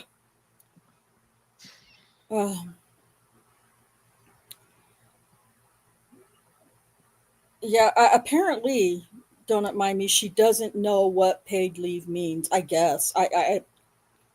Or how it works, or the reasons for it. She also doesn't know how to do proper research. I'm really trying to be respectful, but it's very difficult. Yeah, they stripped him of everything when he was interrogated. Yeah, they sure did. You're not going to see that in this particular video that she's doing, but yeah, they absolutely did. It was sad.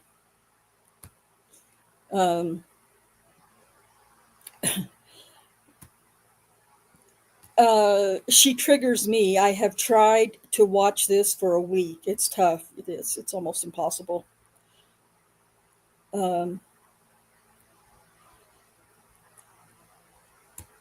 Don't mind me. There are a lot of these documentarians. Okay, I can't read very well right now because I have tears in my eyes because I'm so angry. To act like and trigger me. Yeah, me too. I think this is by far affecting me more than any Destiny video or live stream I've ever tried to watch. And if anybody knows who Destiny is, you know what I'm saying, and that is huge. I really do feel for SA victims. I am one. If there isn't physical proof, it didn't happen, especially these days with DNA technology and everything being recorded. Yes. Yes. Yeah, I agree. And thank you for sharing that, Jennifer. But, you know, I think there's been times I've alluded to this in the past over the years. I'm certainly not sharing any, details, but I had to say in some of the comments that I was responding to yesterday, there were a lot of women who had, said that, as a victim of sexual assault, and I can't believe what this pig, all these names that are calling him, and if he had done all these things, absolutely I would agree with them. But I finally commented back to a couple of them. You know what? I'm also a survivor. I'm not a victim. I mean, I know this is all sounds really like, but I made a choice not to allow myself to feel like a victim. So I mentioned I'm a survivor too. You would think I would be one of the last women to support somebody who's accused of these horrible, horrible, heinous crimes. But I've researched it, and I know it. I know what I'm talking about because of the research we've done and the documentation that we have. I know that 100% my heart and soul, I think is how I phrased it. He did not do any of this. None of it. Take that for what it's worth. Is pretty common, but I keep reiterating this for a very specific reason, which I will get into shortly here.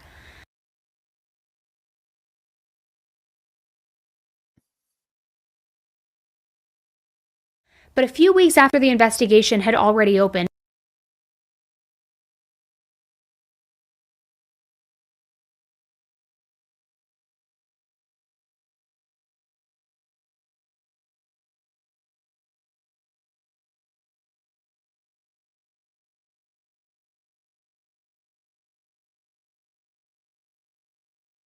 another woman named Terry Morris came forward.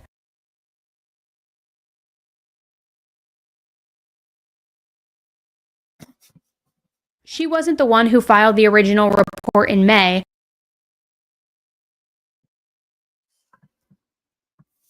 but on May 28, 2014, she officially filed her own complaint against Daniel. No, she did not.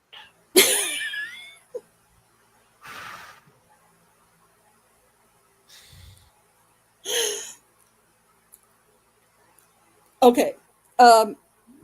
So as I've indicated here, we're going to spend a little time with the Terry Morris police report here. Because I have to, because we just have to. We just have to. It has to be done. Okay. So this case with Terry Morris, oh man, this is so difficult to try to share with you guys. Not difficult in the sense that, oh, I gotta take this off, remove, and add this. Okay. So I'm going to just be looking at the police report and not looking at chat or Rick or anything because I got two different screens I have to be in. So here is the fact. Morris first made an allegation against an unknown officer and said she was orally sodomized somewhere near the city rescue mission on May 20th or May 21st. And these are dates when Daniel had no interaction with her whatsoever. You know what just occurred to me, Rick? It just occurred to me that Annie may have gotten her May 8th information from Kim Davis's arrest warrant affidavit because she claims, She may have, yeah. Yeah, Kim Davis claims in that affidavit that this investigation started on May 8th against Daniel. And we just know that's not true. That's just factually not true. Unless there's a whole bunch of documents that are being hidden, which I don't believe there are. But so I tried to find the video that I made. There's a 911 call that Annie's going to start referencing, and she's actually going to play about 2 minutes of the 3.5-minute video. And I'm going to actually go through it and redo it because I looked at what I did on that particular 911 call video over a year or 2 years ago. My editing was horrible. I didn't have good software, blah, blah, blah. And my subtitles that I had added didn't work out properly. So I'm actually going to do that. I might start that tonight. That's how important this is. What Annie Elise is about to play for you guys. Because it's just outrageous. But anyway, so this is talking about, let me see if I can figure out how to, I need to use a different sort of PDF, whatever. This Foxit thing is giving me grief. So basically what this is, it starts out with one of the officers after this 911 call is complete. This is this is the narrative of one of the officers that arrived to help the individual who made the 911 call. So this is all not really part of the actual call itself, so I'm not going to go through it. But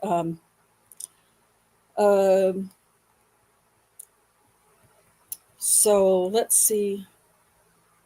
Oh God, and Detective Gregory, who you guys haven't heard much about or from yet, what he did to Terry Morris was cruel, bullying, badgering, unkind, dehumanizing, in my opinion, behaviors. Terry Morris is an accuser of Daniels. There's no doubt about that. She didn't get there by herself. She didn't get to an accusation by herself. It's hard to explain. This is really deep. Anyway, so he says Detective Gregory on the 27th of May was assigned a follow-up investigation involving a forcible oral sodomy. In reviewing the case, I learned that the victim was having a domestic with interested person Shelton, her ex-boyfriend, on May 24th, 2014. During the contact with the police, she advised, I'm reading this to you because I think it's important for you to know as we go into what's coming in Annie Elise's video. During the police, she advised that sometime around May 20th to May 21st, 2014, she was walking from an unnamed drug rehab center to the city rescue mission. The time was not noted as well as the exact date. Well, no, the time wasn't, but the date wasn't either, other than Terry Morris will testify from this moment on that it was either May 20th or May 21st. She never changes that until July 10th. And that's a whole other, we'll get into that when we start our series again. But anyway, she says that on May 20th or May 21st, an OCPD officer stopped her and ran her for warrants. He then had her get out of the car and he had her unzip her pants.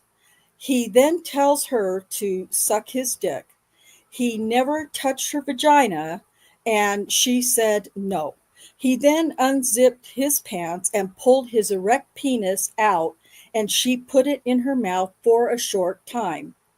Again, this is, for those who are going to continue through this case with us, you're going to find out that Daniel has managed to pull his erect penis out of his uniform pants, which is underneath his compression shorts with no fly, and just whip his penis out in front of some of these women with no effort whatsoever. So take that for what it's going to be worth later. Anyway, he unzipped his pants and pulled his erect penis out, and she put it in her mouth for a short time. I'm one of these people that I need to know how long, how many seconds or minutes or hours is a short time. Like, I need more. Not that any time to be sexually or orally sodomized is, a good time or a good amount of time, but that's just very vague. I just think I need more in a police report. He removed his penis from her mouth and put it back in his pants. He put it back in his pants, guys. He just put it back in his pants underneath his compression shorts and, his uniform shirt and his, what's it called, Rick? What's the equipment that he would have been wearing? His utility belt. Utility belt. Yeah. Well, yeah, where he had his sidearm and his pepper spray and his taser and extra magazines and handcuffs and radio and Velcroed. It's all yeah. But So anyway, like I said, this is just the beginning of that whole thing. But this, I want you to know these things because of what Annie Elise is going to cover in her story that she wrote. No, Jennifer O'Connell, I have problems getting it out of a fly even without compression shorts.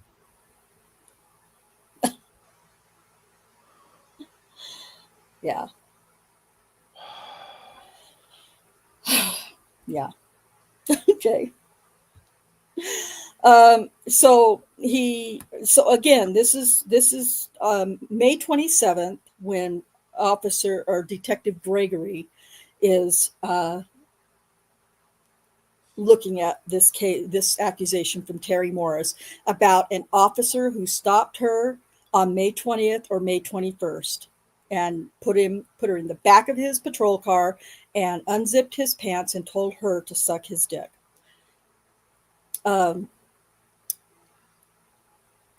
I At some point in the future, I challenge you guys, and we'll go over it in much greater detail when we start the new series, but I challenge you guys to look through this report and see how long it is before Daniel Holtzclaw's name gets mentioned. This is on May 27th when Rocky Gregory starts writing this report about this investigation. So, okay, that's a supplemental report. Those are, you can see his name here, but not in relation to the May 20th or 21st assault. So, and Detective Gregory has a crazy amount of supplemental reports in this case with Terry Morris.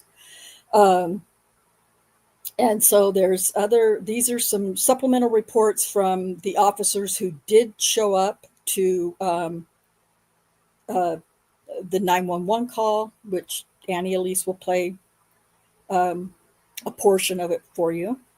And I think, we might as well just. Wait, go back. That's the first time I've ever seen that. Hold on, too far. Go down a little bit.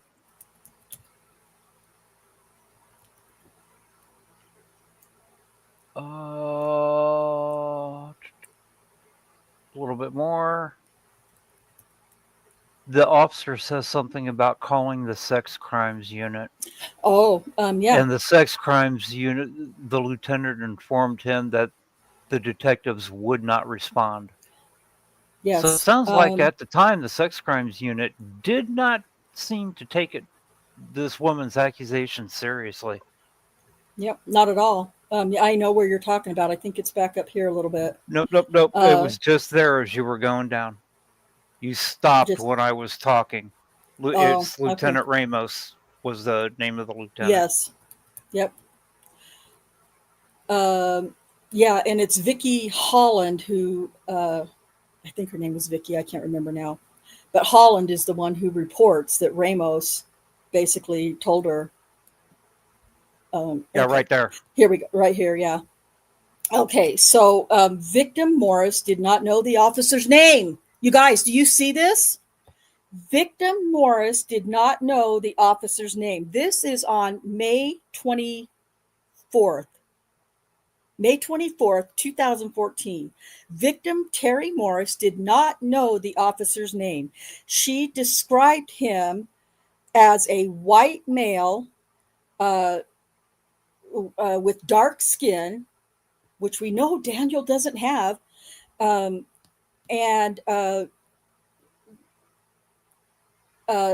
was contact on call. The on-call sex crime supervisor, Lieutenant Ramos, advised investigators would not be responding. And I've said this, I've been saying this, we have been saying this ever since we've read this police report years ago, that Rick, you were like, if we were playing charades, I'd be pointing at my nose right now and pointing back at you because you're right on. They treated Terry Morris on this night of May 24th after this 911 call like she was just a nobody. Like she was like, I remember in the beginning, I used to think, well, they're treating her like they, had crazy reports from her before and stuff. So, but they certainly did not treat her like she was a victim of a sex crime. Again, I have to point this out. She did not know the officer's name. On May 24th, she did not know the officer's name who she accused. And I believe Terry Morris was sexually assaulted. There are two accusers in this case who I truly believe were sexually assaulted. And Terry Morris is one of them, and the other one is Sherry Ellis. I believe both of these women were sexually assaulted. I believe Sherry Ellis was actually raped, but not by Daniel. And that's a video I've played over and over and over again, but I'm not going to do it today. So would not be responding. That's their job. He is the on-call sex crime supervisor. And he advised that they were not going to be sending out investigators to talk to this victim who claims she was sexually assaulted by an Oklahoma City cop. So Holland, whatever her first name is, contacted the watch commander, Captain Melvin Davis, and advised him of the situation. And we'll get into that more when the time comes. But so this goes on and talks about the 911 call that took place. I'm trying to think if there's a transcript of the 911 call in this police report. I don't feel like there was, but there is. I don't remember one. Yeah, I don't remember either. It's a pretty big report. I'll have to go through it later and check for sure. There should be. I don't know. I mean, you guys can tell me because I don't know these things, but it seems like there should be a transcript of the 911 call. I mean, we have the recording, so I guess that's going to have to do. But at any rate, okay. So this is why this is so hard to do, because there's so much context that it needs to be shown to you guys. So I'll try to move on from the police report.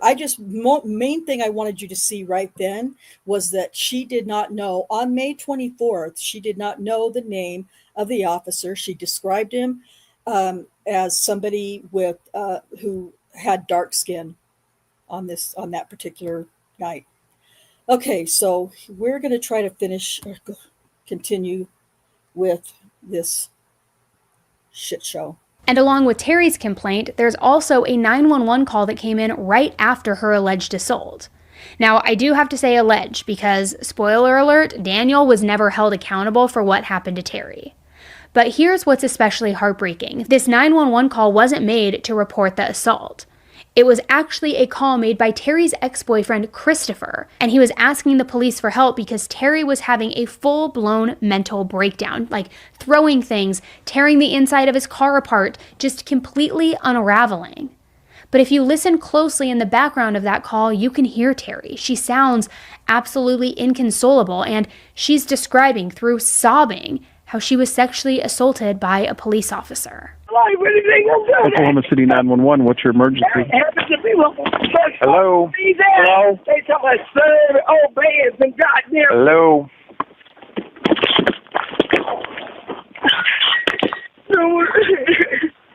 I feel like a mother ripped my heart out and tried to put it back inside. I feel like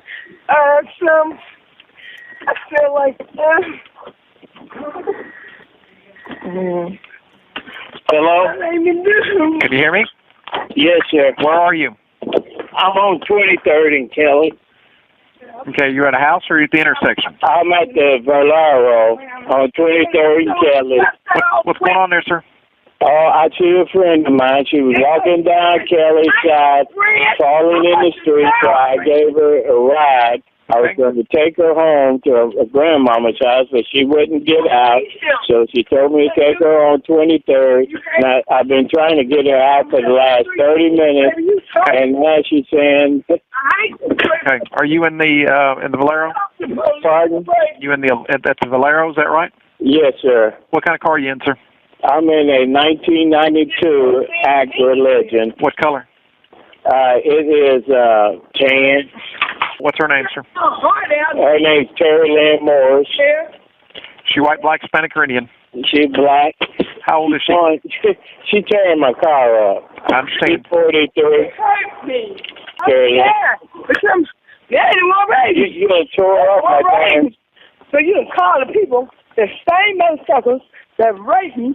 I don't know the police. Could you hurry up here, sir?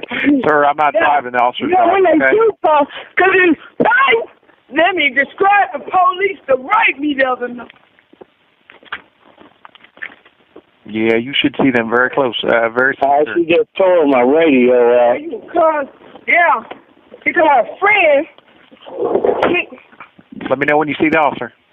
Oh, yeah, she's trying. I'm shutting the door. She's up here tearing my stuff up.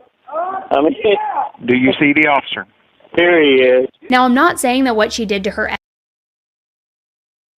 Okay, I'm even more determined now. As soon as we're finished with this live stream today, I'm going to completely remake the video of the 911 call. I'm going to completely do it over, fresh, with a better editing software that I have now. And I'm going to put in the I'm going to add the transcript to it. You can find the transcript to this 911 call on holtzclawtrial.com in the Terry Morris storyline. So if you want to do that on your own, you're welcome to do that. I'm going to remake another whole new video because we'll need it anyway when it comes to covering Terry Morris in the new series. And I'm going to upload it for you guys. I don't know how to do that. I've never uploaded a video without doing a live stream. So I'll figure it out. I don't know, maybe I'll make it members only for the first, I don't know, however that works. But at any rate, I'm going to show you what you need for context that Annie Elise did not give you is that Terry Morris was what Christopher Shelton said. Yes, he saw a friend. Christopher Shelton had broken up with Terry Morris, and Brian Bates explains this much better than I can in his podcast, had broken up with Terry Morris, I don't know, a month earlier, I don't know. But anyway, he saw her walking down the street, wherever it was in Oklahoma City, been by there, saw it, took pictures of what it is now, which is a 7-Eleven. It's not the Valero anymore. But anyway, he saw her walking and picked her up. Terry Morris, and I don't know if, I can't remember if Annie Elise shows a picture of Terry Morris. This woman is very, very fragile and frail. She's, I don't know how tall she is, maybe 5 foot tall, like a toothpick, a tiny, tiny woman, severely hopped up on methamphetamines. He actually says in the 911 call that she's drunk or something. He tells that to the dispatcher. But he had broken up with Terry Morris sometime earlier within the month and had started shacking up with another woman. Terry Morris was devastated by that. He broke up with her and was seeing another woman. In the police report, if we were going to go through all of it, you would find out that at some point later that night, after the 911 call and after all the cops talked to her and everything, she shows up at Christopher Shelton's girlfriend's house, banging on the window, trying to get their attention. The screaming and the crying and the carrying on that you hear parts of in the video are Terry Morris yelling and screaming and crying about how he basically screwed her over by breaking up with her. The transcript that I will add to this 911 call video will prove that to you. Now, I'm not saying, she did say, you called, telling, screaming at Christopher Shelton, you called the police, the same motherfuckers that raped me. She does say that. And she is talking about a cop who she says sexually assaulted her on May 20th or May 21st. Even though this video, this 911 call is only about 3 and a few seconds long, 3 minutes and some seconds long, this was cherry picked very strategically for this video by Miss Elise. Mm-hmm. So I want you to understand that.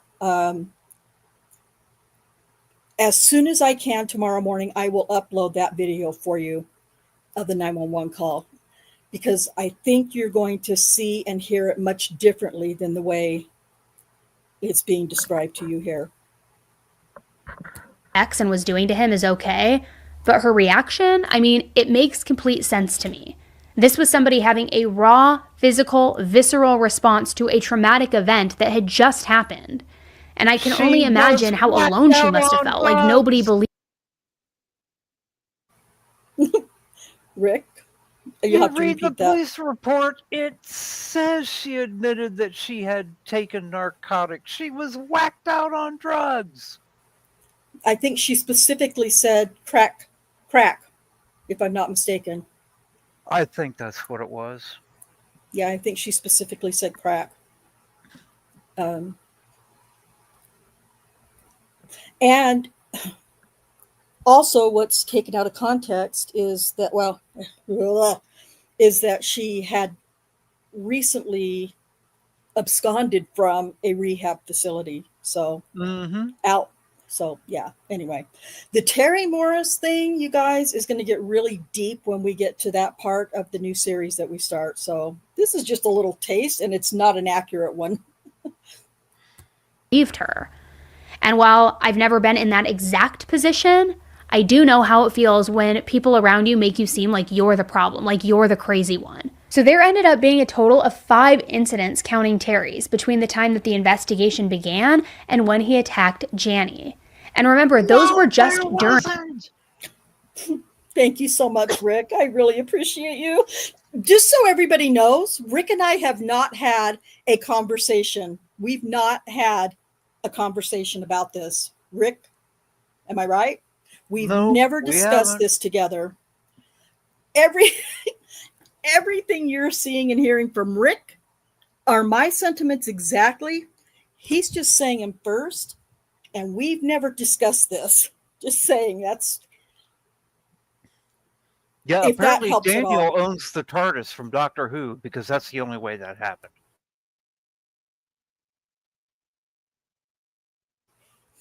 I don't know anything about TARDISes or Doctor Who, but if you say it, then I believe you.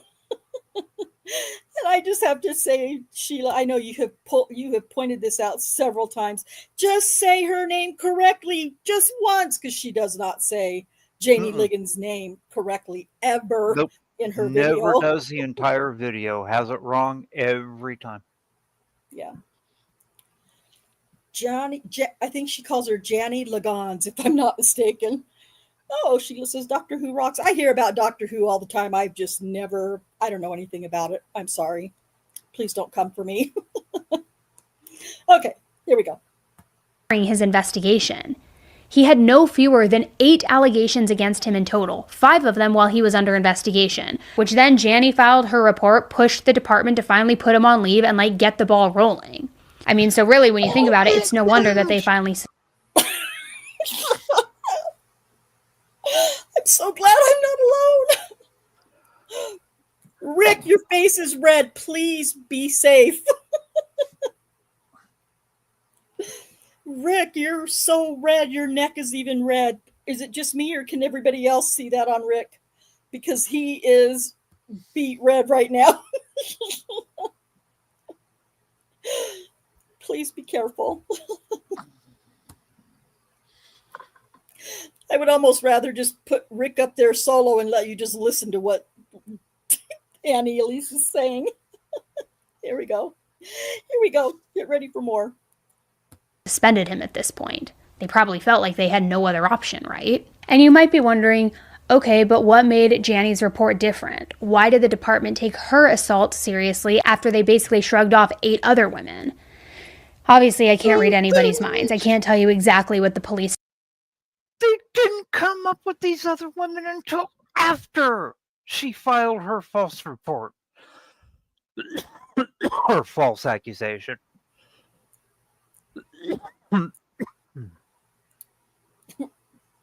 Yeah, at this point, when Janie Liggins went to the media 4 days after her alleged assault, it was 4 days, not immediately, there was still no open investigation. Well, by the time she went to the media, they did know that it was Daniel that had pulled her over.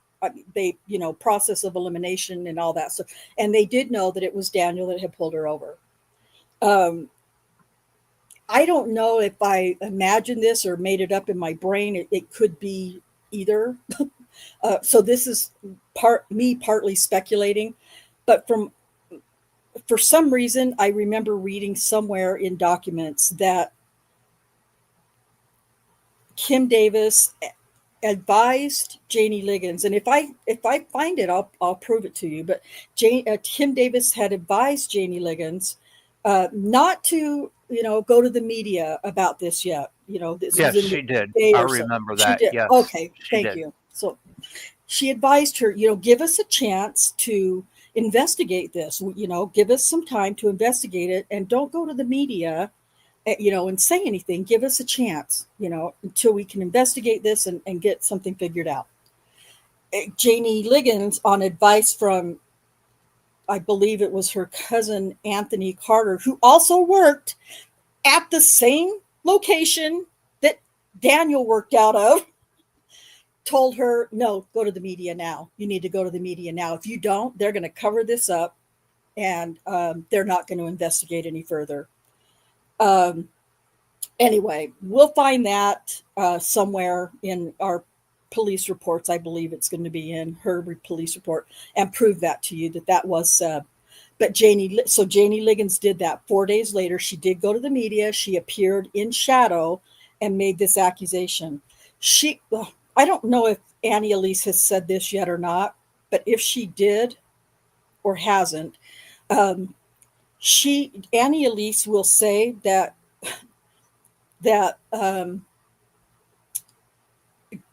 Janie Liggins went to the media immediately within a day and named Daniel Holtzclaw as the cop who assaulted her. And that is just not true. And there's the video. I'll find the video. I have it somewhere.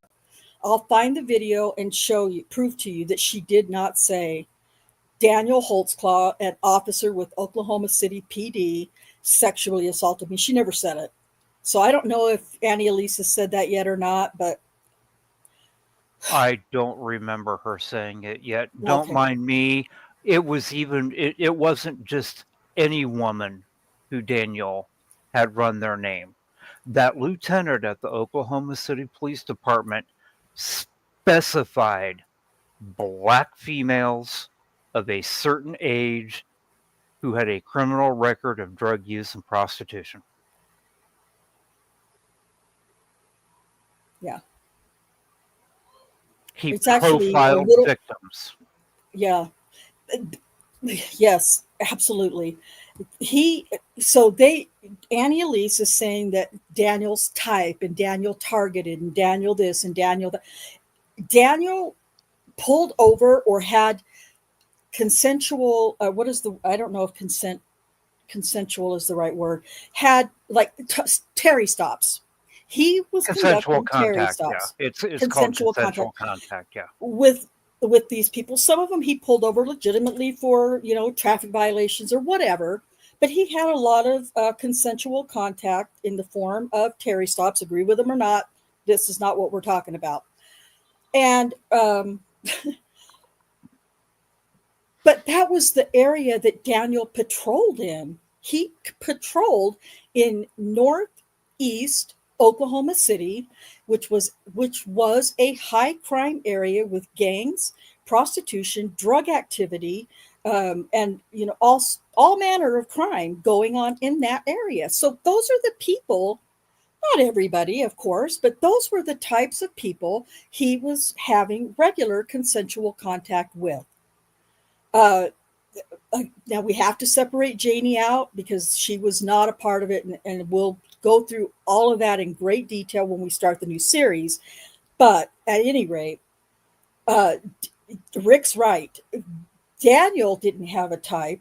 Timothy Musney, the lieutenant, the sex crimes lieutenant, the supervisor of Kim Davis and Rocky Gregory, he is the one who set the parameters and the demographics of who he wanted his investigators or his detectives to seek out and find.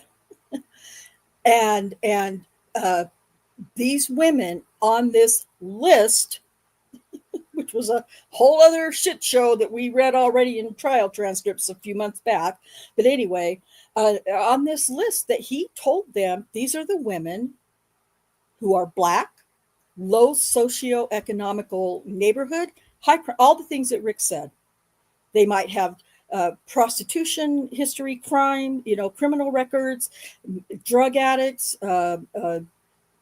distributions, weapons possibly, and mental health issues. Those were that.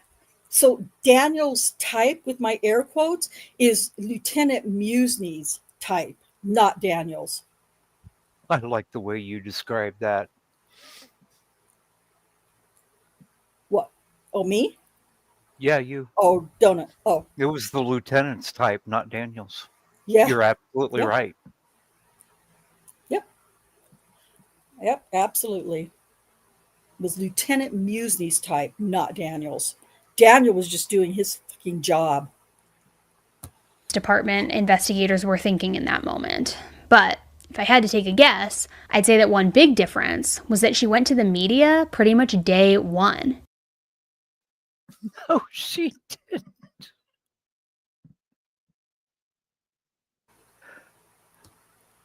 She just didn't.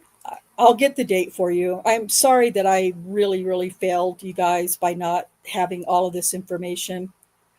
But it wasn't pretty much day one. It was basically literally day 4.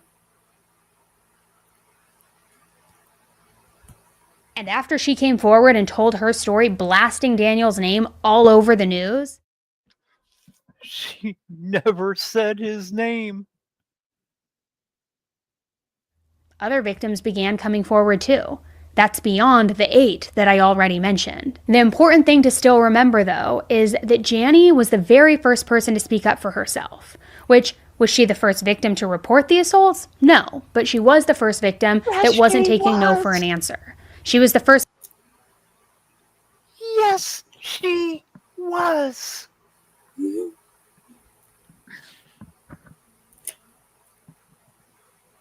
Rick is a much calmer person than I am, generally speaking. I'm older and wiser. Maybe not wiser, but I'm definitely older. I have far less patience, far less tolerance than Rick. And he's beat fucking red right now, you guys. This says a lot. This is saying a lot. And for those of you who don't know, and I think pretty much everybody in the chat probably already knows this, but Rick and I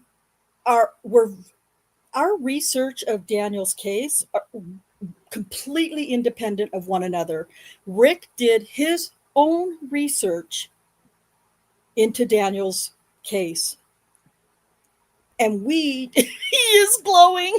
I know, I'm so worried. Please be careful, Rick. Rick, you're glowing. I was researching Daniel's case before I ever met Rhonda. Oh, yeah, years. Long before I ever met Rhonda. Yeah. Yeah. Same, yeah. So we're Rick's reaction is independent of Rick's own research, because while we talked about different aspects of the case together, and Rick has been on the panel with me now ever since I learned that he had a good knowledge of the case. I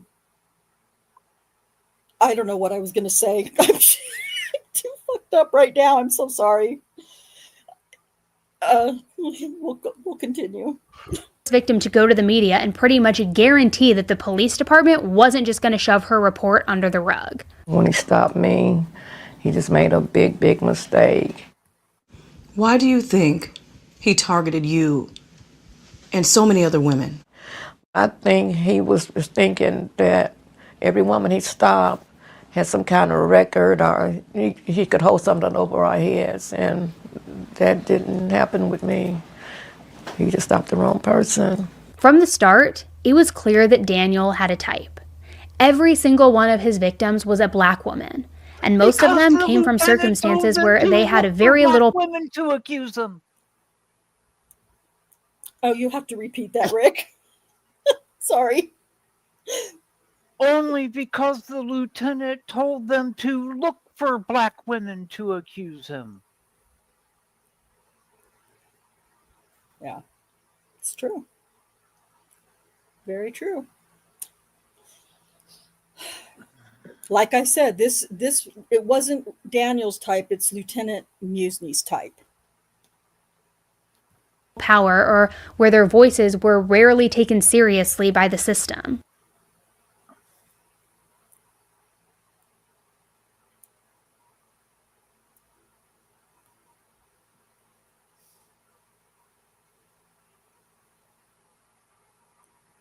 Aside from Janny, all of the women also had prior criminal records. Some struggled with drug use, some were sex workers, and for others, it was just petty charges.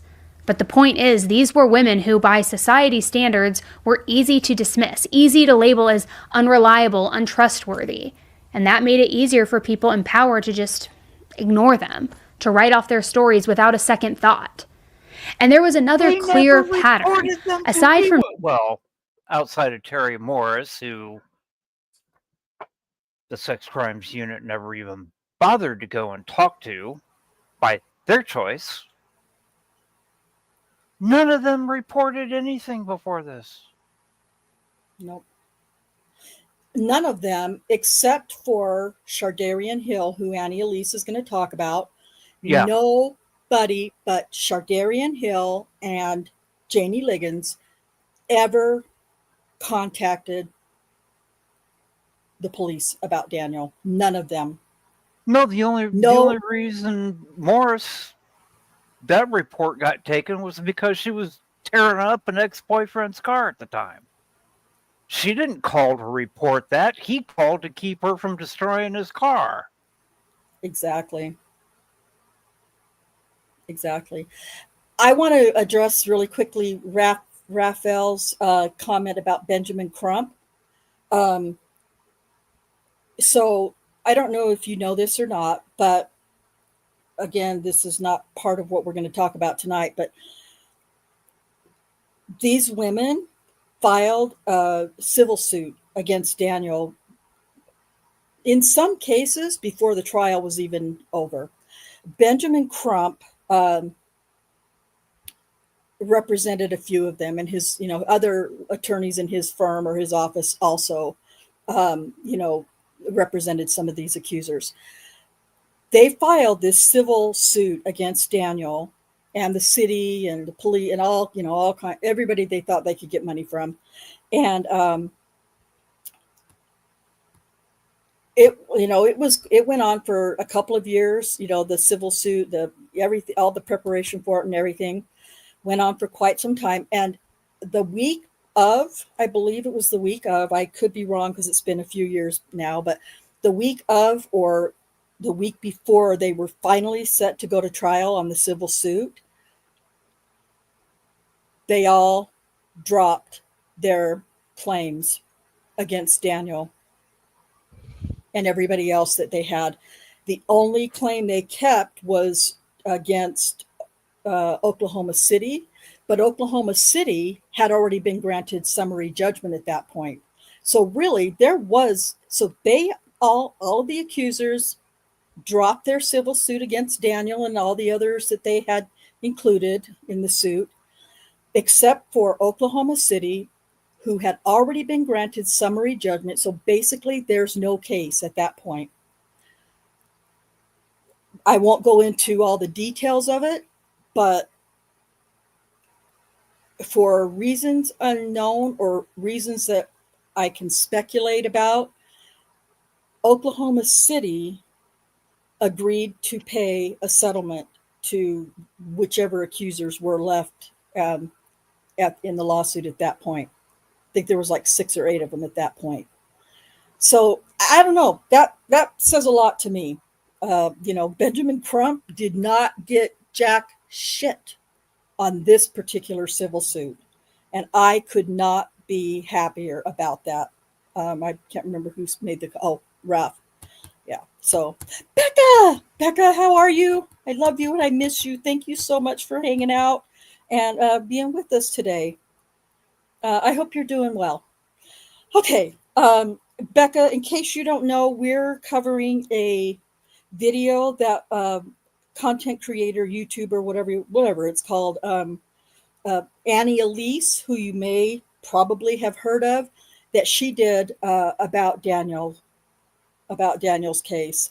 We started this rebuttal last week, but I think I have the video, her original video, linked in the description, Annie Elise's. So if you want to watch it, if you can stomach it, it's there. And then you can go back and watch our video that we did last week for a rebuttal. And then, we're finishing it up today.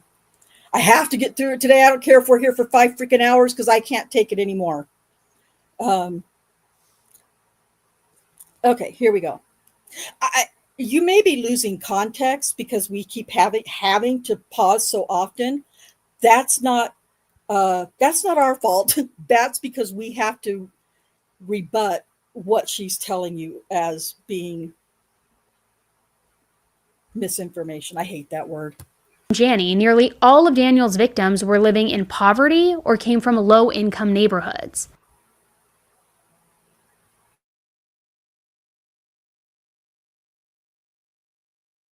So it wasn't just about who he chose, but it was about who he thought he could get away with targeting.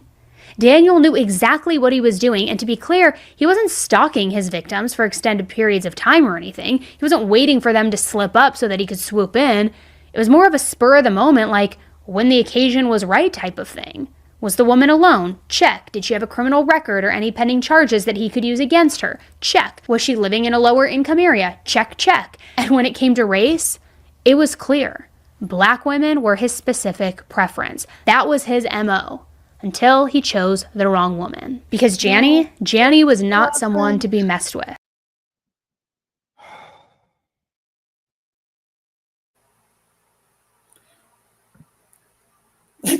Great mind, right? Yeah, such a great mind reader. I think we kind of talked about that last week too, Sheila. Yeah, for real. Yeah, we've gone over whose type these women really are. She had no criminal background. She also, she wasn't wealthy, but she was financially stable. She also had a solid, respectable job working with children, which, to be clear, I'm not saying that made what. By the way, the children that she worked with, the daycare center that she worked in, was her son's daycare center business. Legitimate business, from all I can tell. But she worked for her son, one of her sons. Anyway, I don't know if that matters, but just throwing that out there because apparently we're just throwing shit at the wall to see what can stick. Happened to her more wrong than what happened to any of the other women. Every single victim deserves justice, no matter their background, no matter what they do for work, no matter their race, where they live, whatever the circumstances and details are. But the reality is, it's easier to be taken seriously when you don't fit into a certain box. And Janie didn't. She had the kind of social standing that people believed her when she spoke up. She had a voice that people listened to, one that couldn't be dismissed so easily. And she used that voice to become an advocate, not just for herself, but for every woman that Daniel had violated and silenced before her. She got on the news, she raised awareness to what was happening, and she even created an environment where other women, including women who didn't have the same background as her, could feel comfortable coming forward. In total, 13 women came forward with stories of disgusting, non-consensual things that Daniel had done to them. The youngest victim who would eventually come forward was only 17 years old, while the oldest was Janie, who was 57. And the 17-year-old victim's story is especially heartbreaking because not only was she so young, but Daniel ended up attacking her right on her own mother's porch. She had been out with two of her friends that day, but at some point the two friends started arguing, which then drew attention toward them. Daniel had been the responding officer to come de-escalate the situation, and even though she wasn't the one fighting or arguing, she was there. So he went through all the steps, looking her up in the system, looking her friends up in the system, seeing if there was anything noteworthy about any of them. The friends were cleared, and Daniel basically just told them, stop fighting. Nothing concerning came up when Daniel had looked them up, so he let them go. This is the only time you're going to hear me say this about anything in this Miss Elise's video. But that little, probably 10 or 20 seconds of commentary she gives is probably the only part that is truthful in her entire video, to a degree.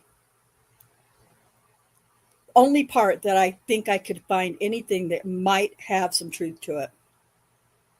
But when he looked up his victim's name and saw that she had a warrant out for trespassing, that was what he needed. Right away, learning that she had this warrant made her the perfect victim. The only problem in his plan was her two friends were waiting on her.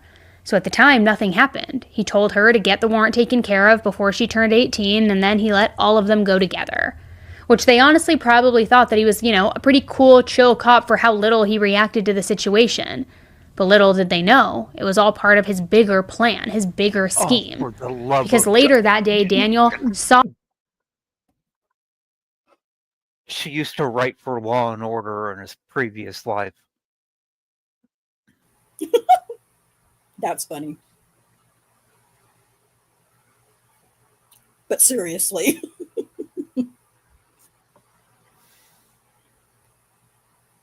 Okay. Just... He had no plan. No. He didn't. He didn't. Her while she was walking back home to her mom's house. She was completely alone this time. And the reason I'm using air quotes saying saw are because, what are the odds? I think he was probably watching her, if not following her. But he saw her going home. And what did he do? He pulled over and he started talking to her. He then told her to get inside of the car so that he could give her a ride home, trying to pretend that he was like this nice cop trying to help her. But then once they got to her house, things took a turn for the worst. He followed her to the front door, which was inside an enclosed porch. And at this point, he started getting a bit angry with her. The reasoning for this was because no one was home and she didn't have keys to get inside the house. So instead of just taking that for what it was, he started getting frustrated and accused her of lying and taking him to the wrong house. So this was when he started threatening her and telling her that he could just arrest her right then and there for her warrant. Which sounds kind of familiar, just like when he was threatening Janie with jail time, he was now threatening this young girl. The only difference was this girl actually did have something on her record. She knew he wasn't playing around and that he could very easily do what he was threatening to do. She said that then he searched her, which for what? I don't know. It was probably just an excuse to start putting his... He searched her before he put her in the back seat of his patrol car when he was taking her home. Which, yes, SOP. So the search that Adara Gardner, who's the name of the person, she says that he searched her on the porch. I would like to offer my opinion that none of that happened. But that we'll cover during our regular series. Hands on her. Then she said he bent her over the chair that was on the porch and he raped her. Later, she said she didn't know what to do, that as soon as he started searching her, she knew that she was in trouble. He already knew that nobody was in the house, nobody was going to come barging out the front door and save her. She also knew that fighting back would be pointless. I mean, even if she said, screw this, I'd rather go to jail, he was a big guy. And this was a detail that she pointed out specifically because she knew what she wanted in that moment didn't even matter. He was so much bigger and stronger than her, and he wasn't going to leave that house until he got what he wanted. So it was yet another case of him using his power and now also his physical strength. We have old videos. Never happened. We have old videos that we where we read Adara Gardner's her pre-trial testimony and her trial testimony, along with her mother's during the trial for the trial, and I don't know if somebody's able to go back into my videos or if you can do it, Rick. I thought I saw Liam earlier, but I don't think he's here. But as bad as the video is, the production of it was, I would like to have some of that play. We'll get to it and we'll cover it, but if you go back and find that video and listen to it, you will have to agree, or maybe, I don't know, you guys can make up your own mind, but during that against his victim. It wasn't consensual, it was coercion, and it was sick and heartbreaking.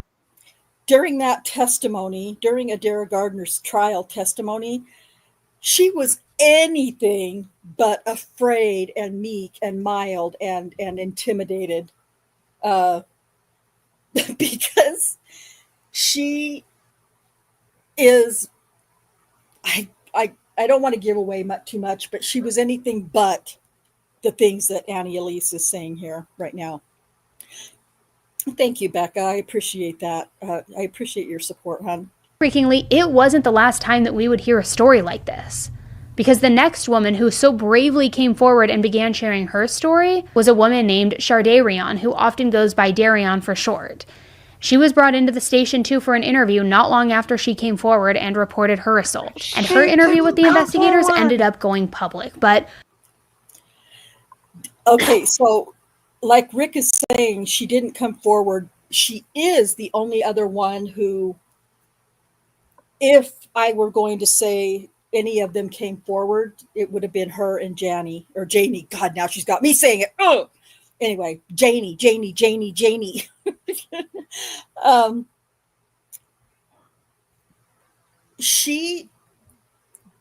going to point this out. She reported it, yes, but she never named Daniel. She didn't know who he was when she reported it. She did not come forward and say, Officer Holtzclaw did this to me. Right. We also have video based on Brian, because of Brian Bates, of course, that when you listen to it, pay really close attention to it, Rocky Gregory will slip up in this recording of when he takes her in to interview her, Shardarion Hill. She calls, but I don't know how to explain it. It's clear to me the more times I listen to the video that he did record of this interview with Shardarion Hill, it was clear to me that Shardarion Hill had been contacted by one of the detectives. Oh, yeah. It was. Oh, absolutely. Because Rocky, she says something when they walk in to begin the interview, and Rocky Gregory tries to kind of thing. Anyway, that is coming much, much later as well. But there is a video absolutely. She was coached. Yeah. So she did call the police department or the sex crimes department to, but definitely very, very strong indications that she was returning a call of some type, a visit probably, and wasn't exactly sure what was going on. But anyway, that's a whole other thing. It's so hard to just do this damn video without giving some context. And full transparency, there was definitely some unfortunate behaviors, not sexual, not illegal, nothing like that. Behaviors between Daniel and Shardarian Hill via text messages or Facebook messages, nothing sexual or anything at all. So I just want to put that out there. But anyway, we'll continue. Before we get into the video, I just want to note one thing that really broke my heart about this interview in particular. Because she comes across incredibly soft-spoken, gentle even. And maybe that's just her personality. I don't know. I don't know her personally. But watching her interview, I couldn't help but wonder if there was more behind that quiet voice. I mean, I imagine she must have been very scared to even speak up, maybe unsure if she'd even be believed, maybe even bracing herself for questions that would feel belittling or blaming her for what had happened. I don't know, maybe I'm way off, but once you hear her, I think you'll see what I mean. And it's believed that she was actually Daniel's first known victim and that it happened in 2013. At the time, she was struggling with addiction and she had been using drugs when Daniel pulled her over. Now, because she was under the influence, he arrested her. But she was still too high to be booked right away, so she had to be taken to the hospital so she could come down off the drugs. And that's when Daniel made his move, because in his eyes, she was exactly the kind of victim that he... That is such utter and total BS. The story, the truth about Shardarian Hill and the night that she was arrested by Daniel, no doubt, that's not disputed, is she wasn't just high and taken to the hospital so she could come down. I'm just going to tell you guys this so that, because the way Annie Elise is describing her to you is so far from what the reality was. Daniel and a female officer, or Daniel, had approached Shardarian Hill and another individual in a truck in the same apartment complex where Terry Morris story. Oh God. Anyway, he approached them. I don't remember the details of it. He did approach them, and as he approached them, he could smell the odor of PCP coming from the inside the truck. I think Shardarian may have lowered the window or something. Anyway, whatever, however it happened. And basically, Shardarian Hill had, like, I guess there were like 4 or 5 vials of PCP that was confiscated. And one of them got spilled on her clothing. Somehow, I don't remember the details of how it happened, but one of the vials of PCP got spilled on all over her clothing. So that's very dangerous, of course. Then, as the female officer is there, after they get the individuals out of the truck and they're going to arrest them and all the things for drugs and possession, and because of the amount of the vials, I think they were going to charge distribution. I don't remember. But anyway, so they are putting her in handcuffs behind her back. Shardarian Hill, the female officer, is. The vials, the remaining vial of PCP was on the hood or or whatever of a patrol car. Shardarian Hill, hands behind her back, bends forward, and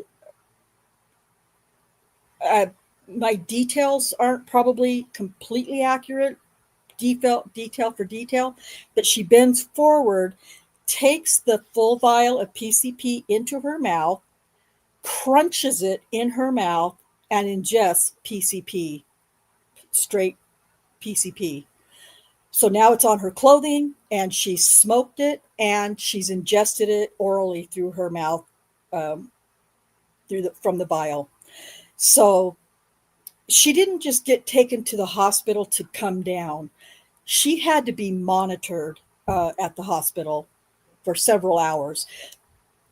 That's where her accusations about Daniel took place, was at the hospital. So we're not going to go into that, but I don't know how much what's her face is going to say. We'll see. Could exploit, and But he wasted no phencyclidine time is in doing so. Darian already knew.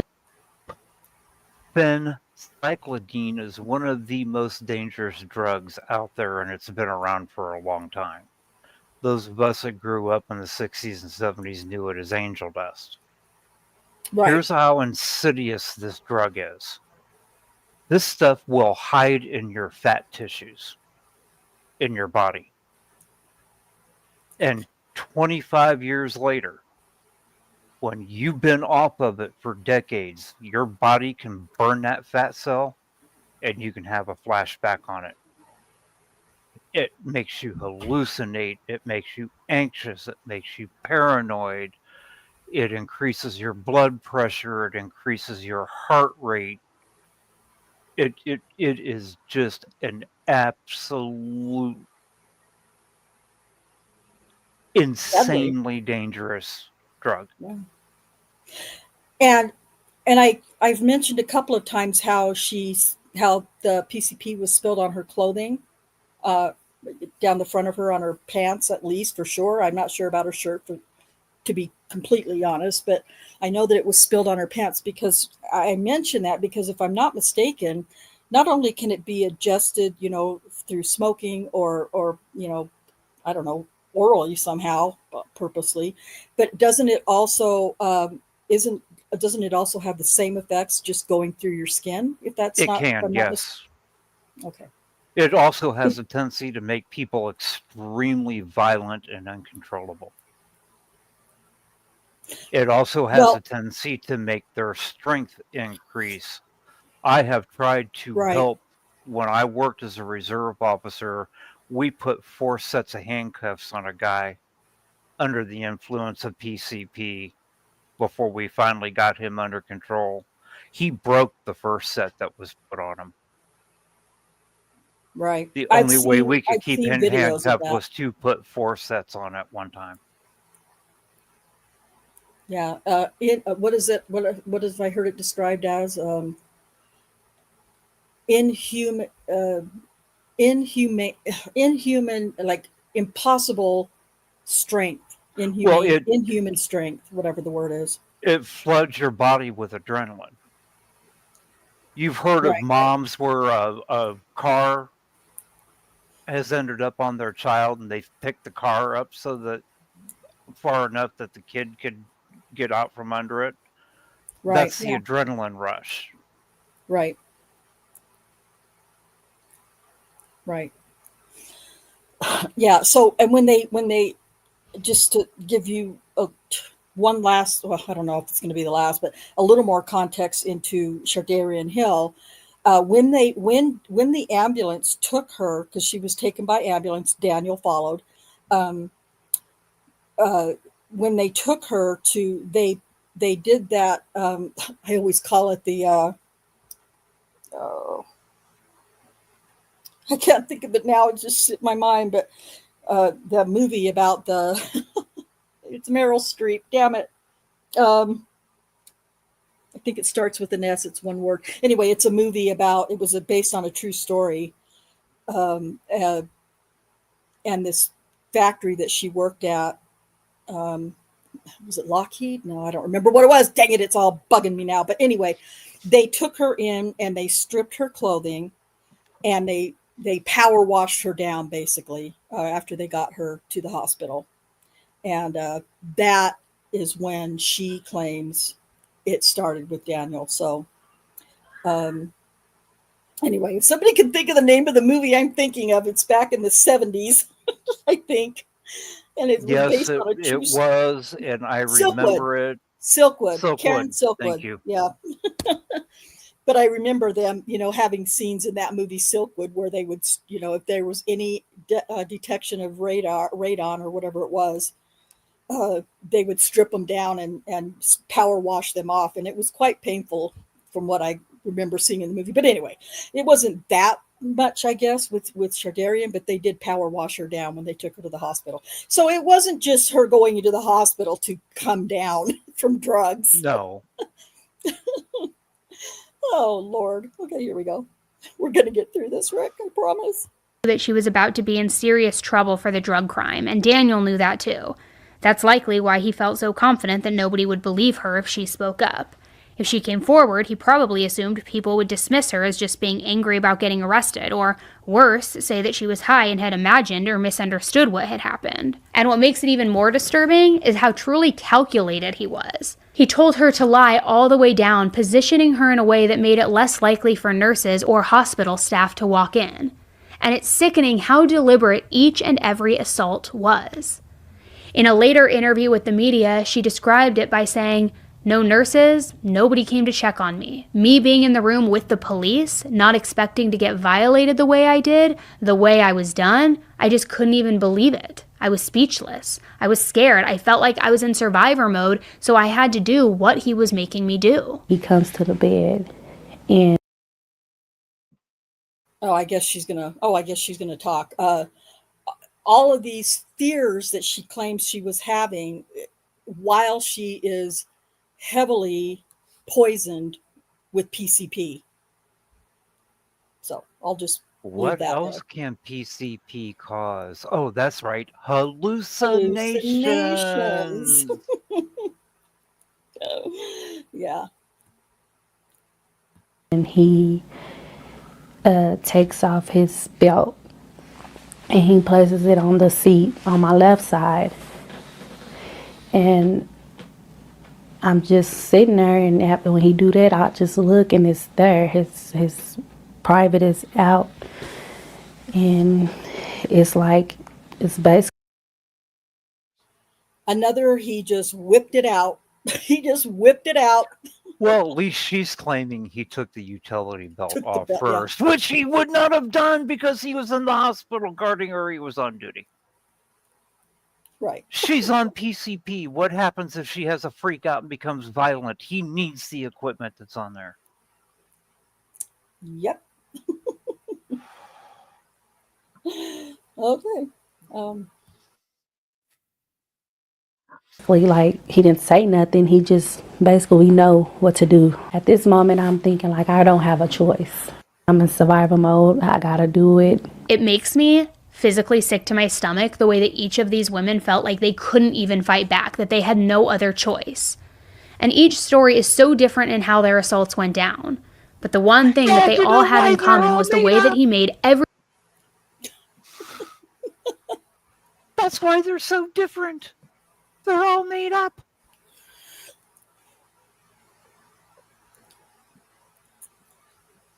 Yeah. TJ says, okay, let before you go to what TJ said. Okay. Let me let you guys in on a clue. One of the things that PCP does is increases your heart rate and increases your blood pressure. The hospital had her on a monitor for that. Guess what else will increase your blood pressure and your heart rate? Having sex. Doing that with her in the hospital while she's on a monitor, which, by the way, is connected through a fiber optic network to the nurse's station, is going to be more likely to make a nurse or a doctor walk in that room. Not less. Because they're going to look at that monitor at the station and go, oh my God, her heart rate and blood pressure are going up. That drug must be really hitting her again. We need to go make sure she's not going to die. But don't forget, part of her accusation is, Shardarian Hill's accusation is that Daniel told her to lie back, stay calm, and be relaxed so that her heart rate doesn't go up and signal the nurses to come running. So she was magically able to control her fucking heart rate. No.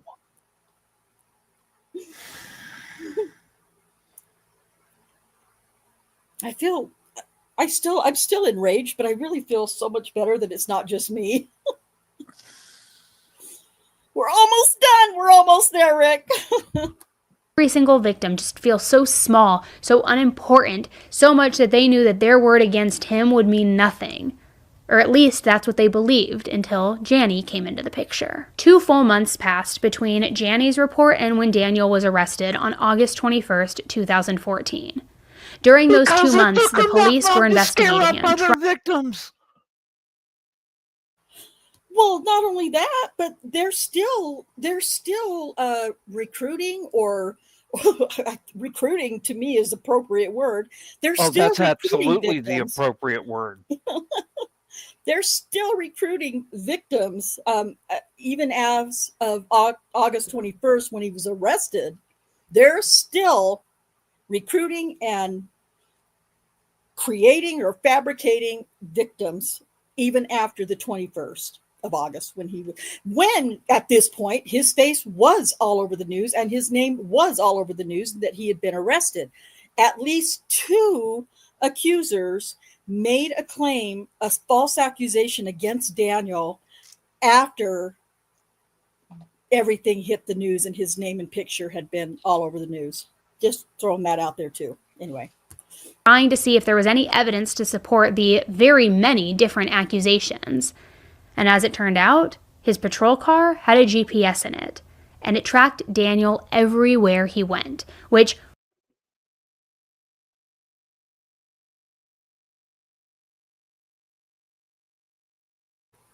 Okay, I'm going to elaborate on this a little bit. I don't know how many videos anybody has watched or live streams that we've done where I have shown you what an actual AVL map looks like, completely untouched, right? I know I've shown them. And I've also shown you guys the work that I put into several of these AVL maps by making these red dots on them. Specifying. I've done a lot of work on AVL maps, and I think you guys mostly have seen some of that work. Annie Elise used a map, although it's much, much cleaner than my maps have been. I don't know of anyone else, including Brian Bates, but I am, playing devil's advocate, possibly Brian Bates did this on some AVL maps that he used for his website, but I don't think he did, not the way I have. I've never seen what's coming from Annie Elise. It's much cleaner looking than mine is, but I'm just putting that out there. Here we go.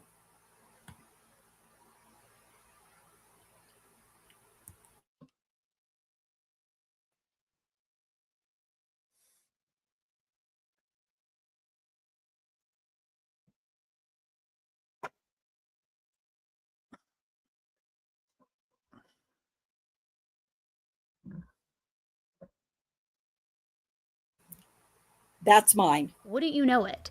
The logs matched these accusations perfectly. Every single. This is the one that Annie Elise used. The first one that you saw was mine. Didn't match perfectly because even the person who was in charge of the system said they could be off by as much as 1,200. What was it, feet or meters? Yeah, we actually just did that a couple of months ago. Read that transcript into our record. We're making our own record here. But this, I can guarantee you, is a map from because it looks very similar to mine, only it's much cleaner and neater, from the legitimate stop that Daniel made on Terry Morris on May 8th, 2014 at the, I think it's Spring Lake Apartments. I can't remember for sure what the name is at this point, but at any rate, if you look down in this left corner, I don't think I can show it here, but if you look down in that left-hand corner, I took a lot of time. Hours, because I'm perfectionist like this. I took hours of time. This little cluster right here in the bottom left-hand corner of this picture is the Spring Lake Apartments, whatever it was called. That's where this whole little cluster is right here. This is part of the Terry Morris accusation that's going to come up in the next couple of months, I'm guessing. But I know that I have never seen anybody else do this that I have seen. Yes, yep, TJ. Spring Lake Amusement Park. Yep. I don't know. You guys tell me. I don't know how many other videos you've watched on Daniel's case from any other, content or whatever, but I've never seen anybody else do this kind of work on an AVL map besides myself. That's not me trying to pat myself on the back. That's just me saying, I don't know where she got this from, but I kind of feel like it's something I might have done, which, whatever, fine. It's the only, accurate thing she's showing, but the commentary that she's going to add to it is not accurate at all. Anyway, that's just me being a little possessive, I guess. Here we go. A woman knew the exact time and place when she was assaulted, and obviously that's not something that you easily forget, and now this GPS proved that Daniel was in those exact spots at the exact time of these alleged attacks. There's no way that they just all happened to guess his exact location and set him up. Okay. She claims that went and searched for women that he had contacted. The detectives already knew where he was. They coached these women into making an accusation. Yes, absolutely. And also, Annie Elise says that how could these women possibly know the exact, unless what they're claiming happened to them, there's no way they could just guess the time and the date and the place and the all blah blah blah. None of the accusers could tell whichever investigator it was the time, the location, the weather, any of that. If you go back and listen to Bates' podcast, you'll hear it there that these women didn't remember anything until after at least the first recorded or reported interview that they had with a detective.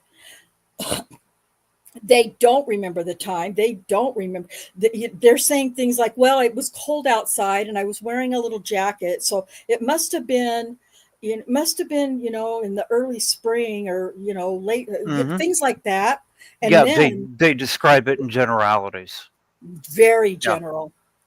Very, very general. So when I bitch and complain about the fact that, these detectives say under oath on the stand during the trial that they did not pull these AVL maps before they talked to these accusers, I'm calling bullshit. I call bullshit on it. I always have and I always will.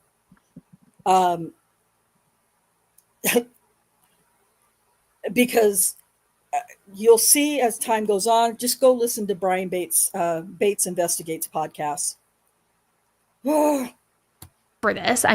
This basically proved that the women were telling the truth. There was also the fact that many of these women either knew his name or described him perfectly. And remember, Daniel was No, No, not true. they did not. None You of can them knew keep his name. saying that as many times as you want to. That's like the fifth or sixth time that she has said it. Still don't make it true. That's a good way of phrasing it, TJ. Spinning the story to match her narrative. Yeah. Yep. Mm-hmm. Oh, we're losing viewers. I'm really sorry. It's okay with me if, we end up with 0 viewers at the end. It's still going to be memorialized, and that's what matters at the end of the day. Also part of a Well, and also she said something just before we paused here about them describing him perfectly. Well, we know for a fucking fact that Sherry Ellis didn't describe Daniel perfectly, right? Mm-mm. Because Nope, Sherry she Ellis didn't. she described the short black man, shorter than her. She was 5'10" or 5'11", shorter than her, with skin darker than hers. Daniel does not have dark skin, and he's 6 foot, I believe 6'2". So that's not shorter. And again, if you've watched that video that we did, I did it a couple of years ago by now, that I made,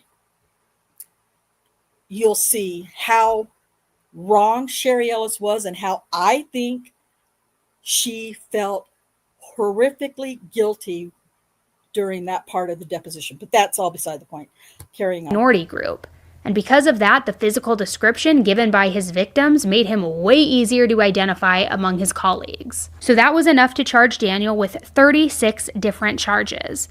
I'm not going to read all 36 of them, but I will say that they include things like sexual assault, battery, procuring lewd acts, and forcible oral sodomy. But get this, even though Daniel was arrested in August, he wasn't even officially fired from the police department until January of the following year. I don't know what the delay was, but to me, it sounds like this was one more case of Daniel's bosses and police people just like dropping the ball. His trial. I think I actually have this pulled up to share with you. He got his official termination letter on, I hope I have it. I didn't. I might have it in the file part over here.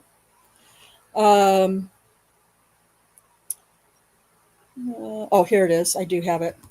I'm going to share with you this termination letter really quick. Sorry.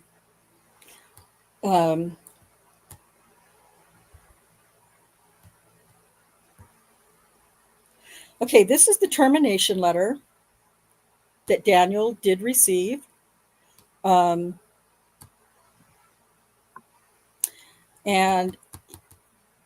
it was, dated January 8th of 2015 to Daniel Holtzclaw, Officer, Spring Lake Division, subject termination on October 27, 2014. And then this is Chief at the time, Bill City, talking about predetermination hearing notices that had taken place in early into the investigation in 2014. So that's what all this talk up here is about. So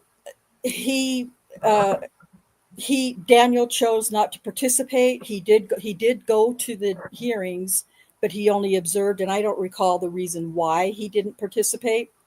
Well, if his lawyer was smart, you wouldn't let him go in there and open his mouth and say anything. Right. I was just going to say, I believe it was the attorney who told him he was not going to be participating. So, yeah, good advice. But he says down here at the bottom, Chief Bill City says this, and it just makes me cringe every time I see this. I hate it.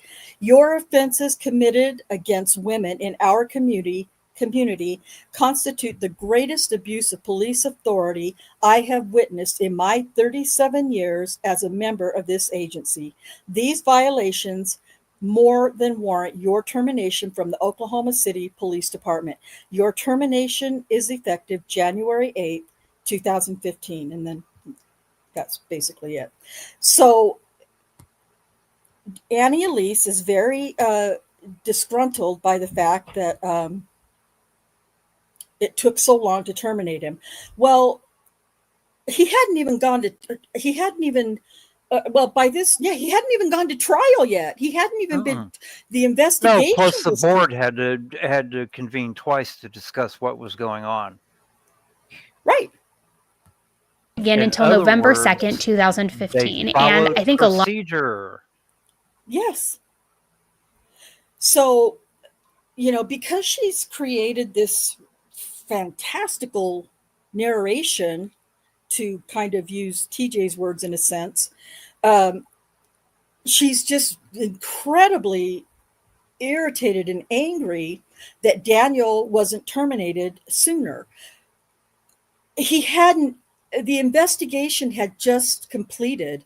He hadn't even had a probable cause hearings yet. If I could be wrong about that. I shouldn't say that, but at any rate, he hadn't had a chance to have preliminary hearings, preliminary trial, pretrial hearings, or you know, testimony, no trial, and he was terminated before he was, you know, tried and convicted. I'm sorry, but I don't feel like that's I don't know. Rick would be a better, you know, and some of you in chat would be better to answer that.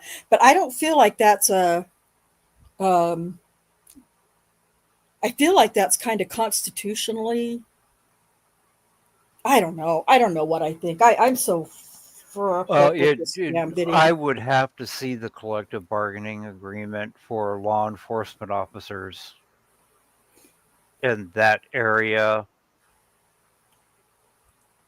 Every department in every state has different versions of this board. Some of them are civilian, some of them are members of the union, some of them are a combination of both, that hears things separate from a court of law to make those recommendations to police departments. They are not required to use the same standard of proof as what a criminal court is. Right. That makes sense.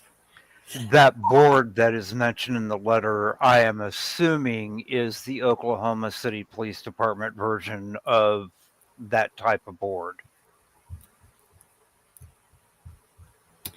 Yeah, and let's see. Deputy Chief, Police, Personnel, Internal Affairs.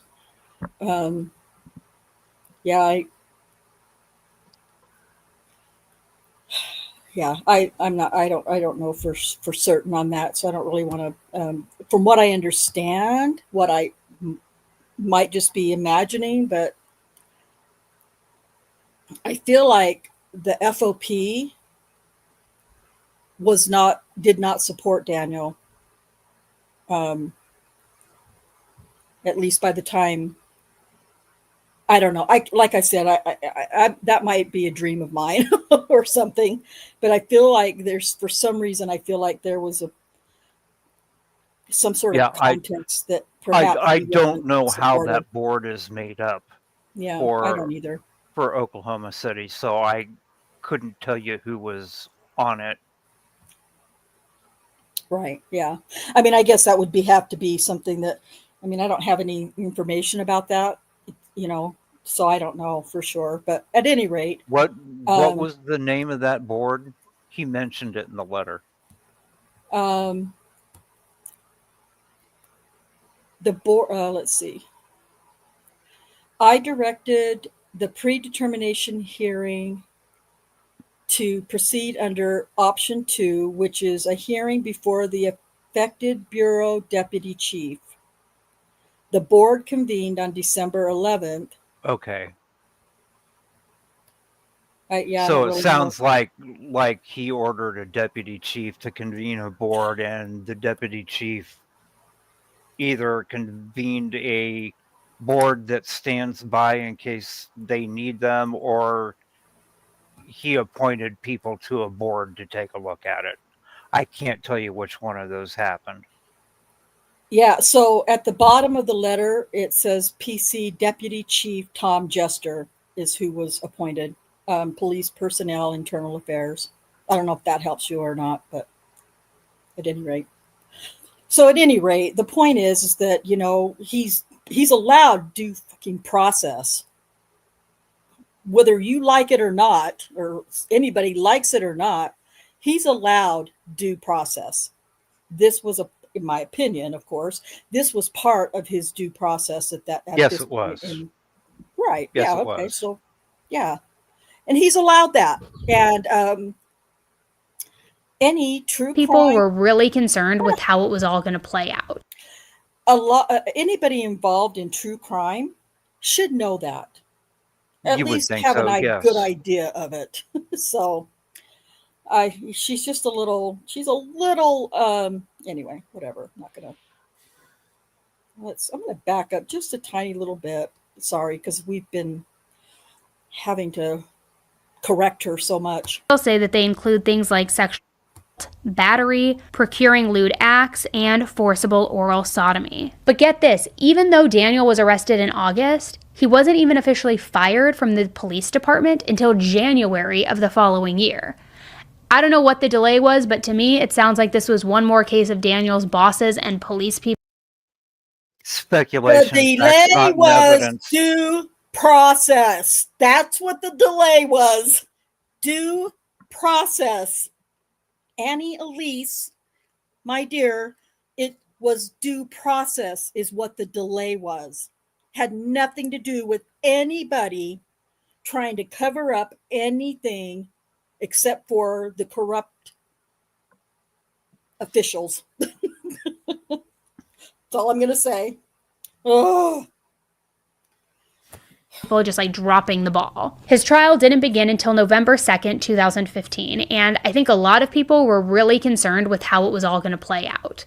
Like I said, his victims were the sort of people who didn't tend to be taken seriously. So even with all of the evidence against Daniel, it was still going to be an uphill battle for a lot of these women, an uphill battle for them to be believed, especially when this man that they were accusing was a police officer, someone people are taught to trust, and who many people assume could never do so. I know. I can't. Well, you can find another video out there that we've already done on this, but yeah, those who want to know how this case went and how this trial played out, we're slowly and methodically going to show you. And what Rick said that you might not have heard was, especially when one of them showed up to testify at trial under oath, high as a kite. I'm just going to leave that there.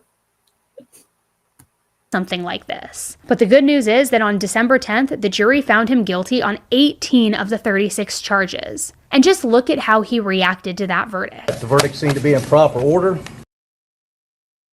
I don't know if I can actually play this part, but I'm trying to be fully transparent with this video that she did and not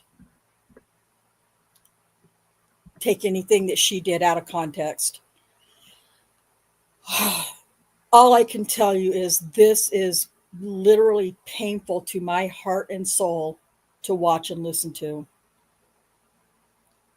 But in the interest of being truthful and transparent, I have no choice. I have to play this. Oh, dear God, please give me strength. This is in the District Court of Oklahoma County, State of Oklahoma, the State of Oklahoma versus Daniel K. Holtzclaw, case number CF 2014-5869. Verdict, count 1, sexual battery. We, the jury, impaneled and sworn in the above entitled cause, do upon our oaths find as follows. Defendant is guilty of the crime of sexual battery and set punishment at 8 years. Count 2, procuring lewd exhibition. Not guilty of the crime of procuring lewd exhibition.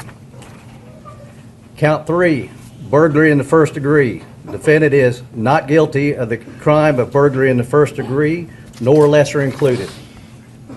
Count 4, procuring lewd exhibition. Defendant is guilty of the crime of procuring lewd exhibition, and punishment is set at 5 years.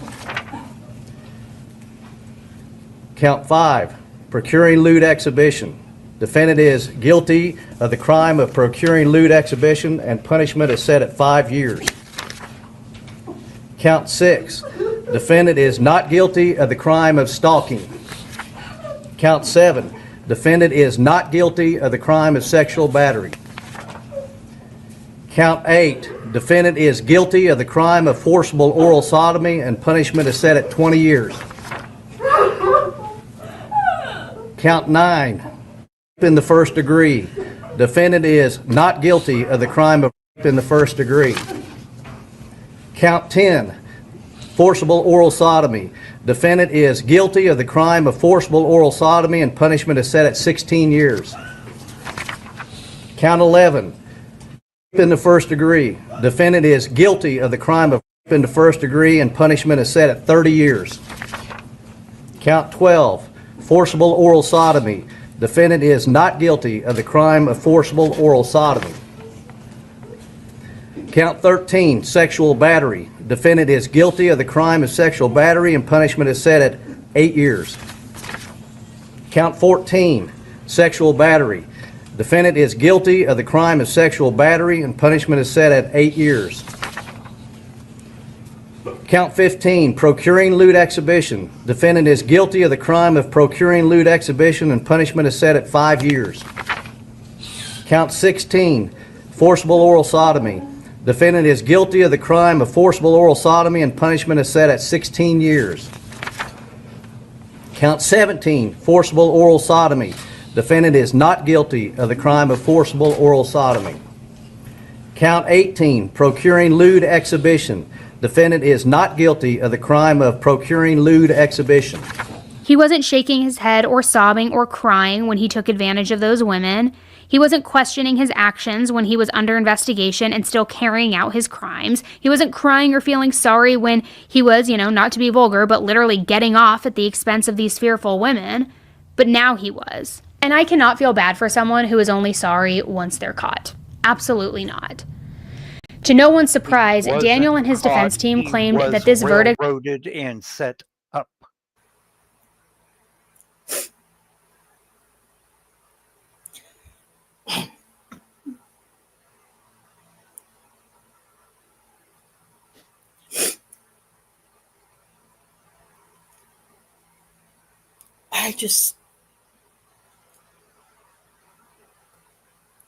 This is the whole verdict, of course, is egregious on its own.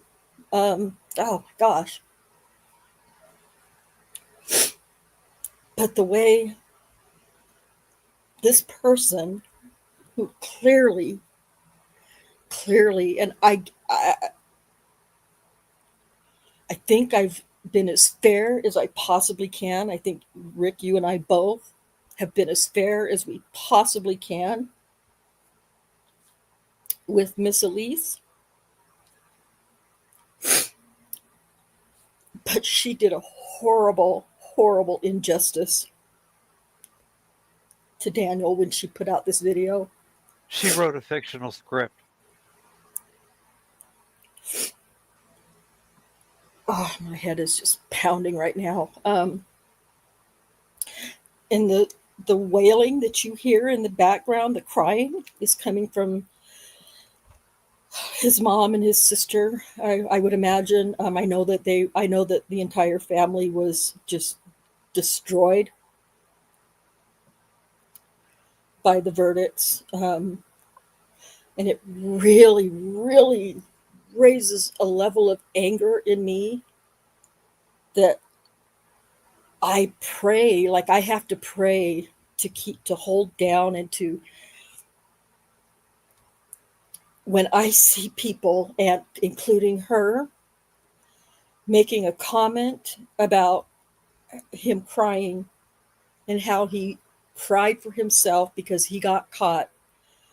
I know that I am very biased. I know that. You all know that about me. Very biased in this case. I just would like to challenge somebody who makes this huge reaction about him crying. I would like to challenge that person to really watch that that verdict reading and Daniel's reactions and say in their heart and their soul that he's just crying for himself because he got caught. Because that is, I know it's hard for me to. Who else reacts that way? People that are innocent and have just been wrongfully convicted. That's what I'd say too. I just can't imagine how hateful people who have closed their minds to the truth and the facts of this case and have the balls to make such hateful comments about him crying. It just disgusts me. And I'm so disappointed that this who I once believed was a great content creator and researcher, I'm so disappointed that she didn't do better. She didn't do better with this. And I really wish, I know that it, even if she would consider it, it's impossible right now because she's busy in Canton. But I really wish, Annie, Elise, I'm going to say this to you. If you ever watch this, if any of your followers ever watch this, please reach out to me or anybody else on our team and work with us. You have the ability to make so much of an impact on this wrongful conviction. You have a reach that I don't even dream of ever having. But that you've chosen to take it in this direction with, from what we can tell, no credible, legitimate research is so disappointing. At the end of the day, we're both content creators. You happen to have 1.47 million followers. I happen to have 754 subscribers to my channel, and not even all of them really ever watch what we do. I feel so strongly that you have squandered your reach and your influence and your potential help to, you squandered it. You squandered and a and I am at a loss for words. You squandered an opportunity to help make a difference and or reach thousands of people with the truth about this case. Do better. Please do better. And please reach out to somebody on this team. Let us help you repair the damage that you have done with this video. It's none of my business, and I would never want somebody to come at me and tell me to remove a video from my channel lineup.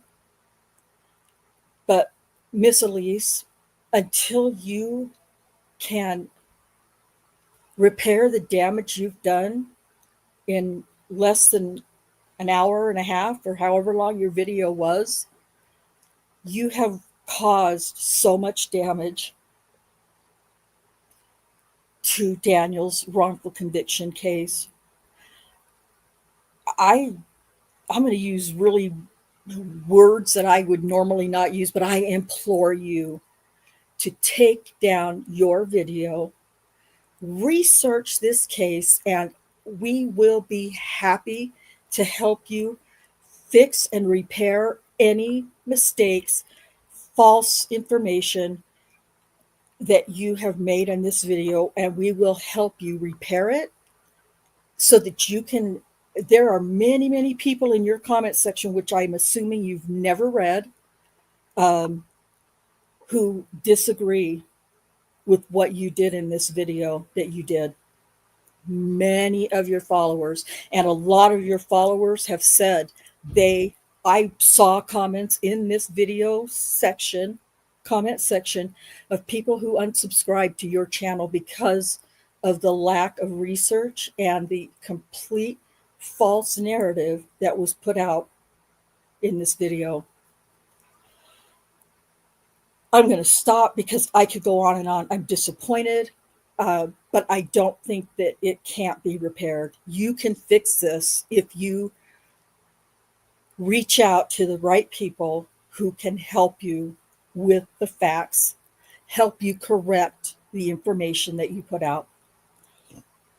That's all I can say, because I'm really, I don't know if anybody's interested in listening to the rest of the video. It's only a few minutes long.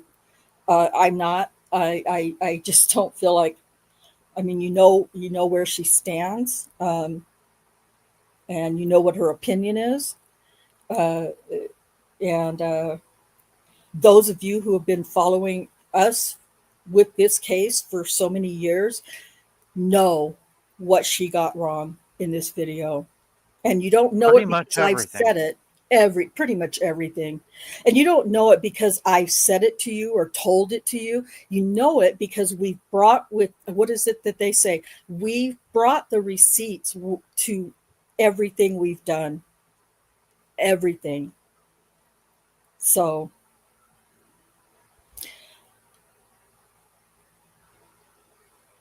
I'll leave it at that. Rick, do you need to hear the rest of the video? No, like I told them earlier, this will make the fourth time through for me listening to it.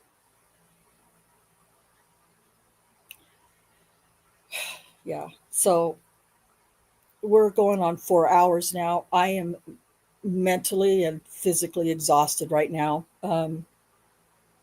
If there are any questions or comments that I should address in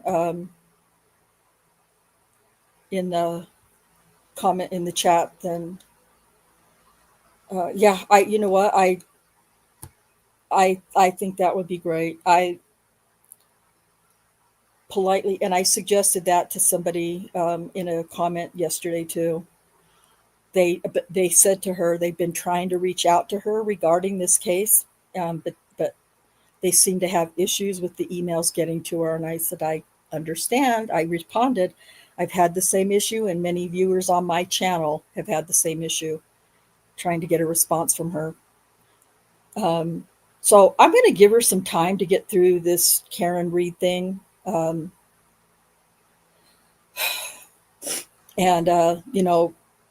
give her some, like I said, who knows if she'll even ever be know about this or not. But I'm going to go ahead and hit a couple of comments. Hopefully I can calm down. Raf says, this really ticks me off. I get the feeling she has producers that fed her this info and she's running with it. I have a hard time believing she independently researched anything. Nothing, Raf, nothing was researched. Nothing was researched, because everything is factually incorrect. Yeah, Chepsky, that's what I think. How are you proud of the work that you did? Because you shouldn't be. And many, many people in your comment section are saying the same things to you, that they're really disappointed in you. Don't mind me. I think this same woman did this to Murdaugh and included a bunch of things that similarly weren't true. Internet made up rumors. Yeah. This is kind of, she researched it from Reddit.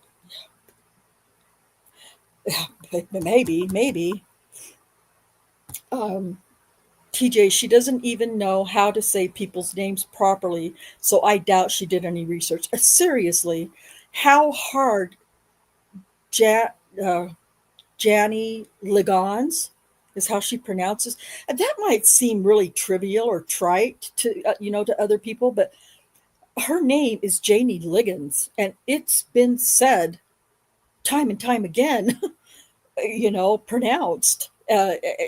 So it is a big thing when you're going to present information about something and you can't even pronounce the name, one of the names correctly. She is going to politely email her. I'm going to try again as well. And Sheila says, just try doing a little research, just a little bit. Just a little bit of research might have turned out a very different video for her, or no video at all. Like just why even do a video at all? Well, one of the things she said was all the DNA evidence. What DNA evidence? Yeah. We've talked about the DNA evidence many times on this channel. I did a 2-hour just explaining yes, you did. the DNA. Just a few weeks ago. Yep. Yeah. What DNA evidence? There isn't any. Yeah, there isn't. None that's like legitimate, that isn't misleading. I agree, Sheila. The more that reach out to her, hopefully she'll look into it. I hope so too. I really do. I mean, I know that if she ever, watches anything we've done, or any of her loyal followers have watched or end up watching any of this, I'm sure they're going to feel like I've attacked her, and maybe I did, maybe I have, but I try, especially last week, I tried really, really hard to be respectful and professional with her. I'm just so sorry that by the time I got through halfway through what we did today, I couldn't. It was hard to be any level of professional. And guess what? I'm not a professional. I'm not paid to be professional. Morally, I choose to be respectful and professional. But I'm telling you what, man, when you get to a certain point, I've lost the capability of being respectful to somebody who didn't give Daniel a modicum of respect to do any research into this case.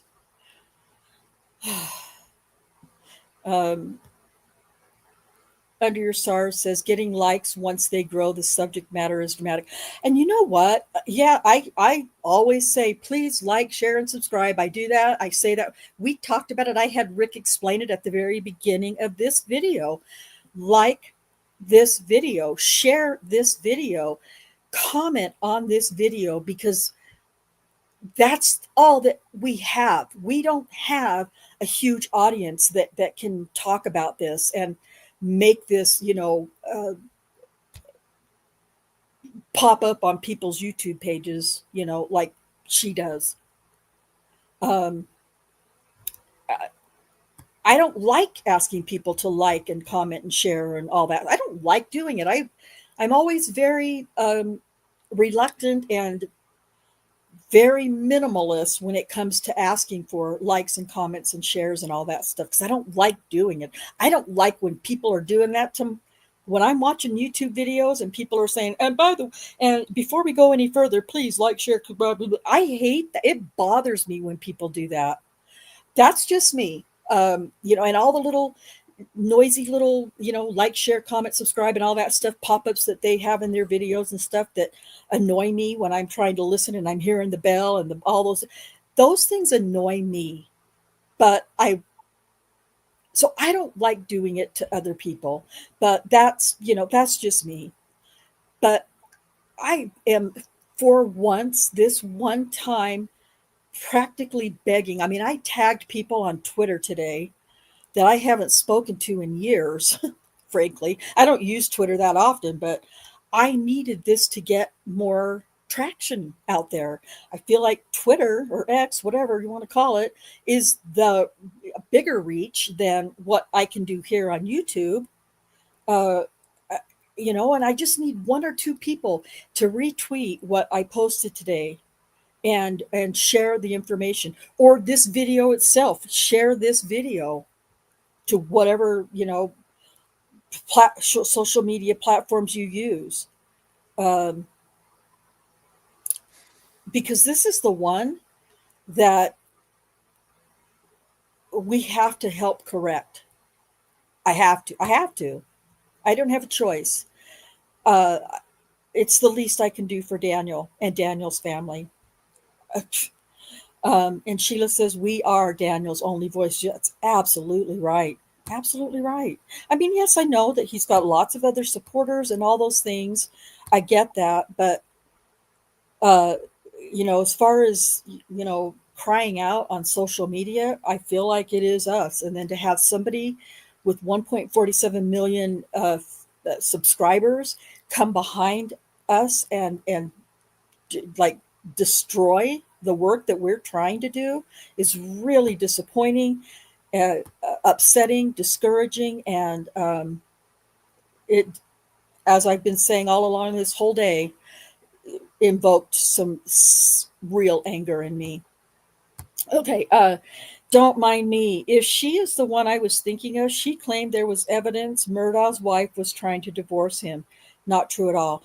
Uh, I did watch the Murdaugh trial. I really don't know about any of the evidence, but she's got thousands of videos. So I believe she does have Murdaugh videos, but those aren't any that I've watched. So you're probably right. Sheila's saying yes! Exclamation point. I don't know if she's responding to that or if she's responding to something I've said or not. I don't know. Um, don't mind me says they make big money with these true crime channels, and the more salacious, the better for them. Absolutely. Oh, they 100%. make money off of more than just the channel. Go to her Yeah. website. Oh, yeah. She's All her going and merch. giving talks all over the place. She's going to be in Nashville here in Tennessee on Saturday. Yeah. And Rick, that scares me. I mean, I did hear that, and I don't remember what the reason was going to be for, but I have heard that. CrimeCon. For Crime Con. CrimeCon. Of course. Of course. Yes. And something I said earlier, yeah, I've said a lot, Sheila. I always say a lot. But thank She's you going to for be in agreeing Salt with Lake City Dennis. too in October. For what?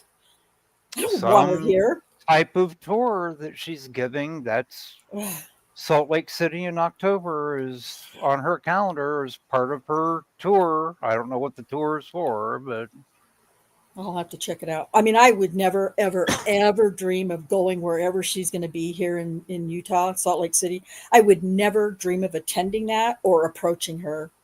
Um, if she will, I mean, I just would never do that. I'm not that kind of a horrible person.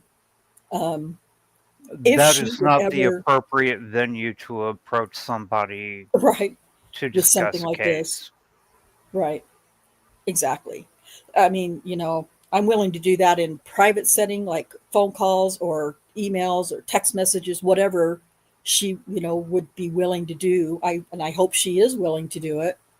Um, because as angry as I've been and as much in attack mode as I have sounded like today, especially today, I promise and guarantee that in a private conversation, I am 100% capable of being respectful and professional. Right now, I'm fucking angry.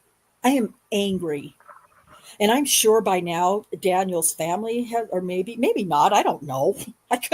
What do I know? I would imagine that his mom may or may not have seen Annie Elise's video. And Mrs. Holtzclaw, if you're watching today, we're doing what we can to try to repair the damage that has been done by her video.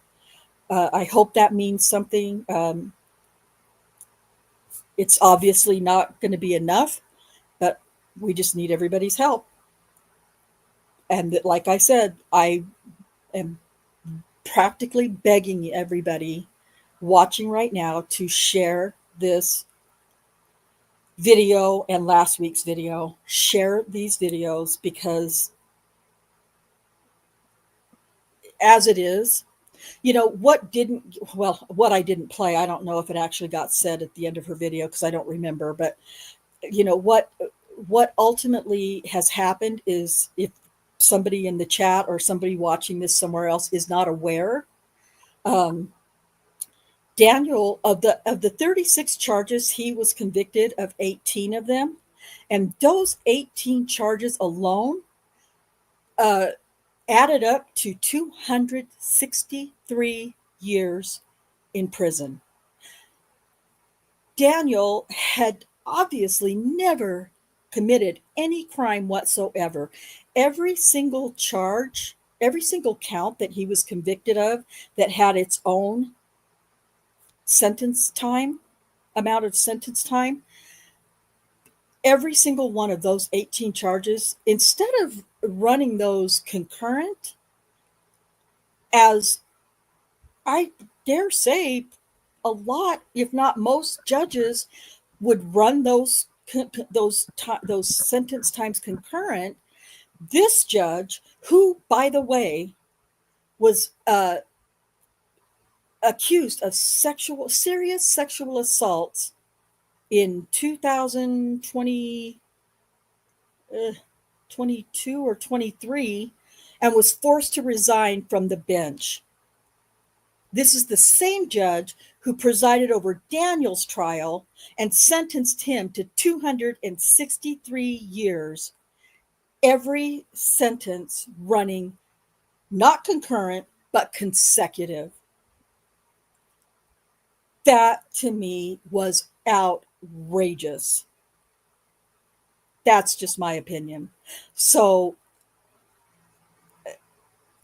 Sheila, I also am really, really angry, and it's going to take me some time to settle down. I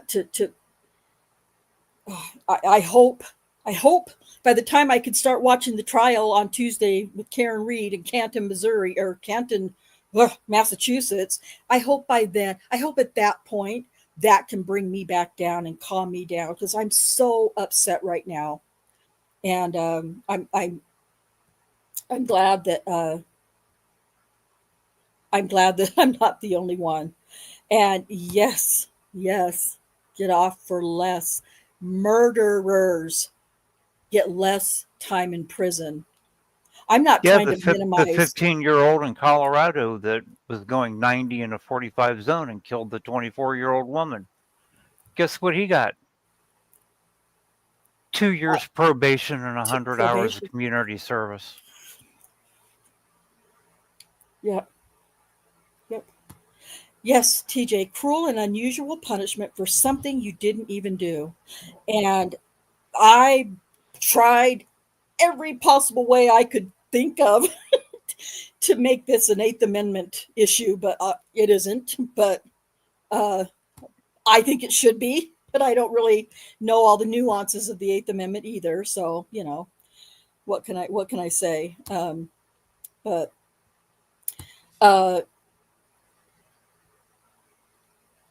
I'm going to spend this last 5 memberships that I have for the month right now.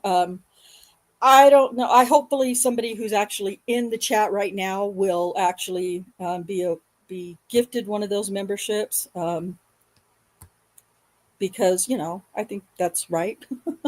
But we know how that's been going lately too. So anyway, I again begging anybody who can possibly share this last week's video and today's video. I know they're fucking long. I get it. But, yeah, I know she did get one earlier. I did see that, TJ, little Barb. She's been watching us for as long as we've been doing this, so I'm glad she did get that. Again, like I said before you got here, not that it's helping anything or getting you any great benefits, but I'm gonna work on that. I'm gonna do a couple things here starting tonight. So, please, you know what? if you can't share anything on any social media, or if you pray, if you have a higher power that you pray to, or anything, please, whatever small thing you can do to help Daniel, I know that he will appreciate I know he does appreciate every single one of you who do support and believe in him. So it's so weird because we've jumped up to our viewership has jumped up now higher than it's been the whole time, and we're just about done. Oh man, this is just the kind of it's just how I do it. Anyway, Rick, do you have any final comments? I mean, No, you pretty much said it all. as I usually do. I mean, what else can we say? I really? am just, I don't know. Livid is not the right word. There isn't a word, is there? There is not a word.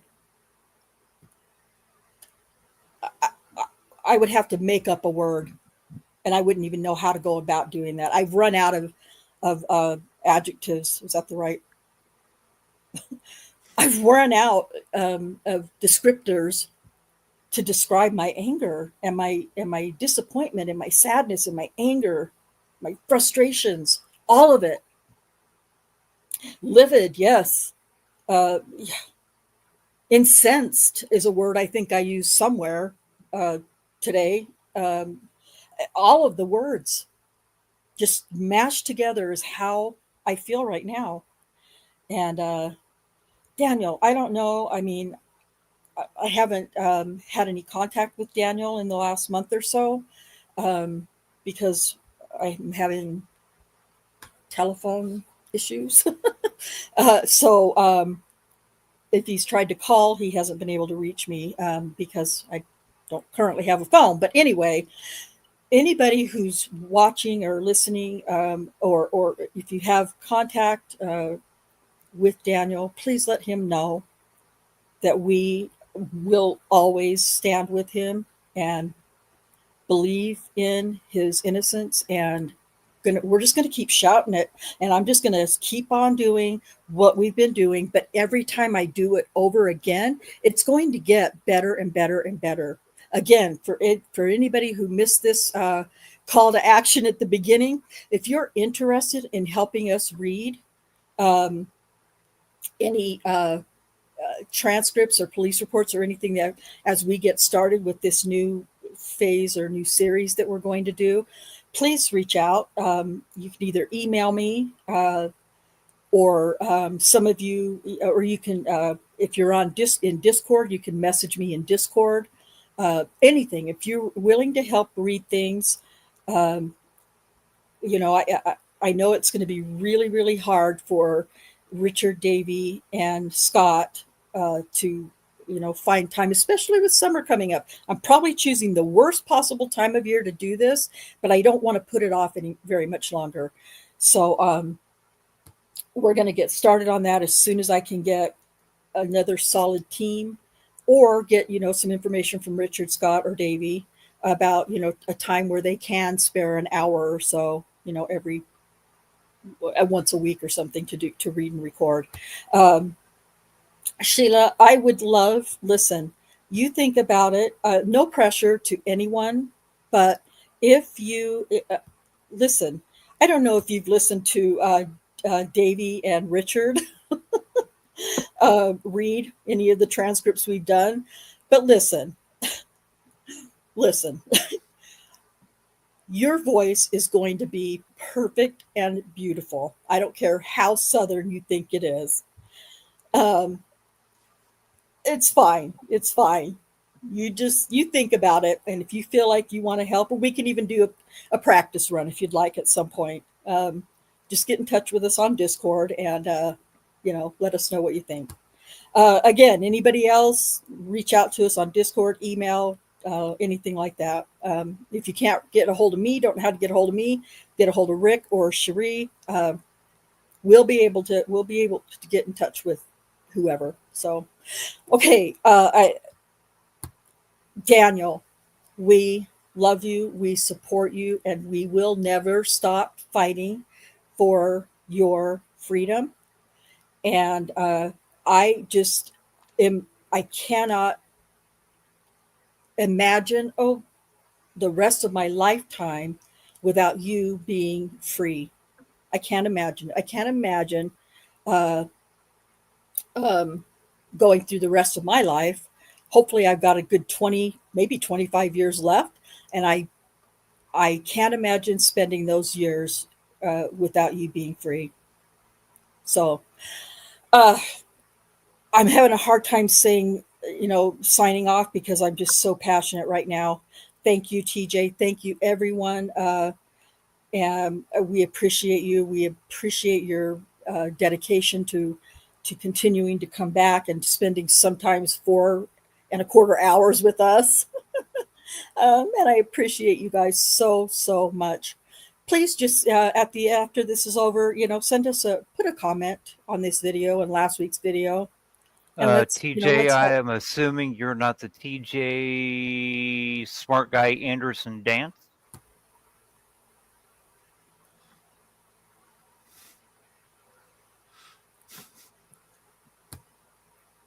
Oh, thank you. So do you, under your scars, and all of you, all of you. You guys are all amazing humans for sticking with us. All right, I have to end. I got to stop. And I know we've got something coming up next week. I actually already knew what it was going to be, but it slipped my mind what I was planning to do next week. But we'll be back. Uh, I'm just trying to make sure that Rick gets to see these messages from TJ. But until next time, we'll be back next Sunday with whatever it is in my mind that I'll recover the memory, and we'll have something else for you. Until next time, peace out.